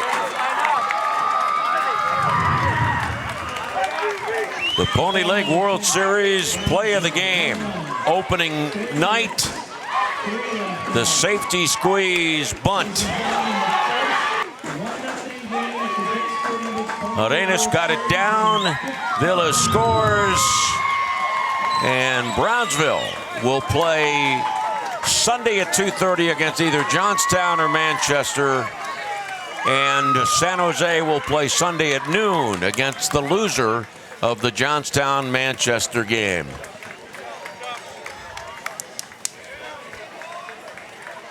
A full opening night of activities. Couple of rain delays. But day one is in the history books. Noon tomorrow, it will be the word on the scheduled time for Johnstown, Pennsylvania, and Manchester, New Hampshire. Impressive pitching from both sides. Key defensive plays. But in the end, it was the bunt base hit of Jai Arenas that brought home Villa, and Brownsville defeats San Jose 1-0. On behalf of Kevin Ory, Roger Lenhart, Scott Bartlett, and the crew, we'll see you tomorrow.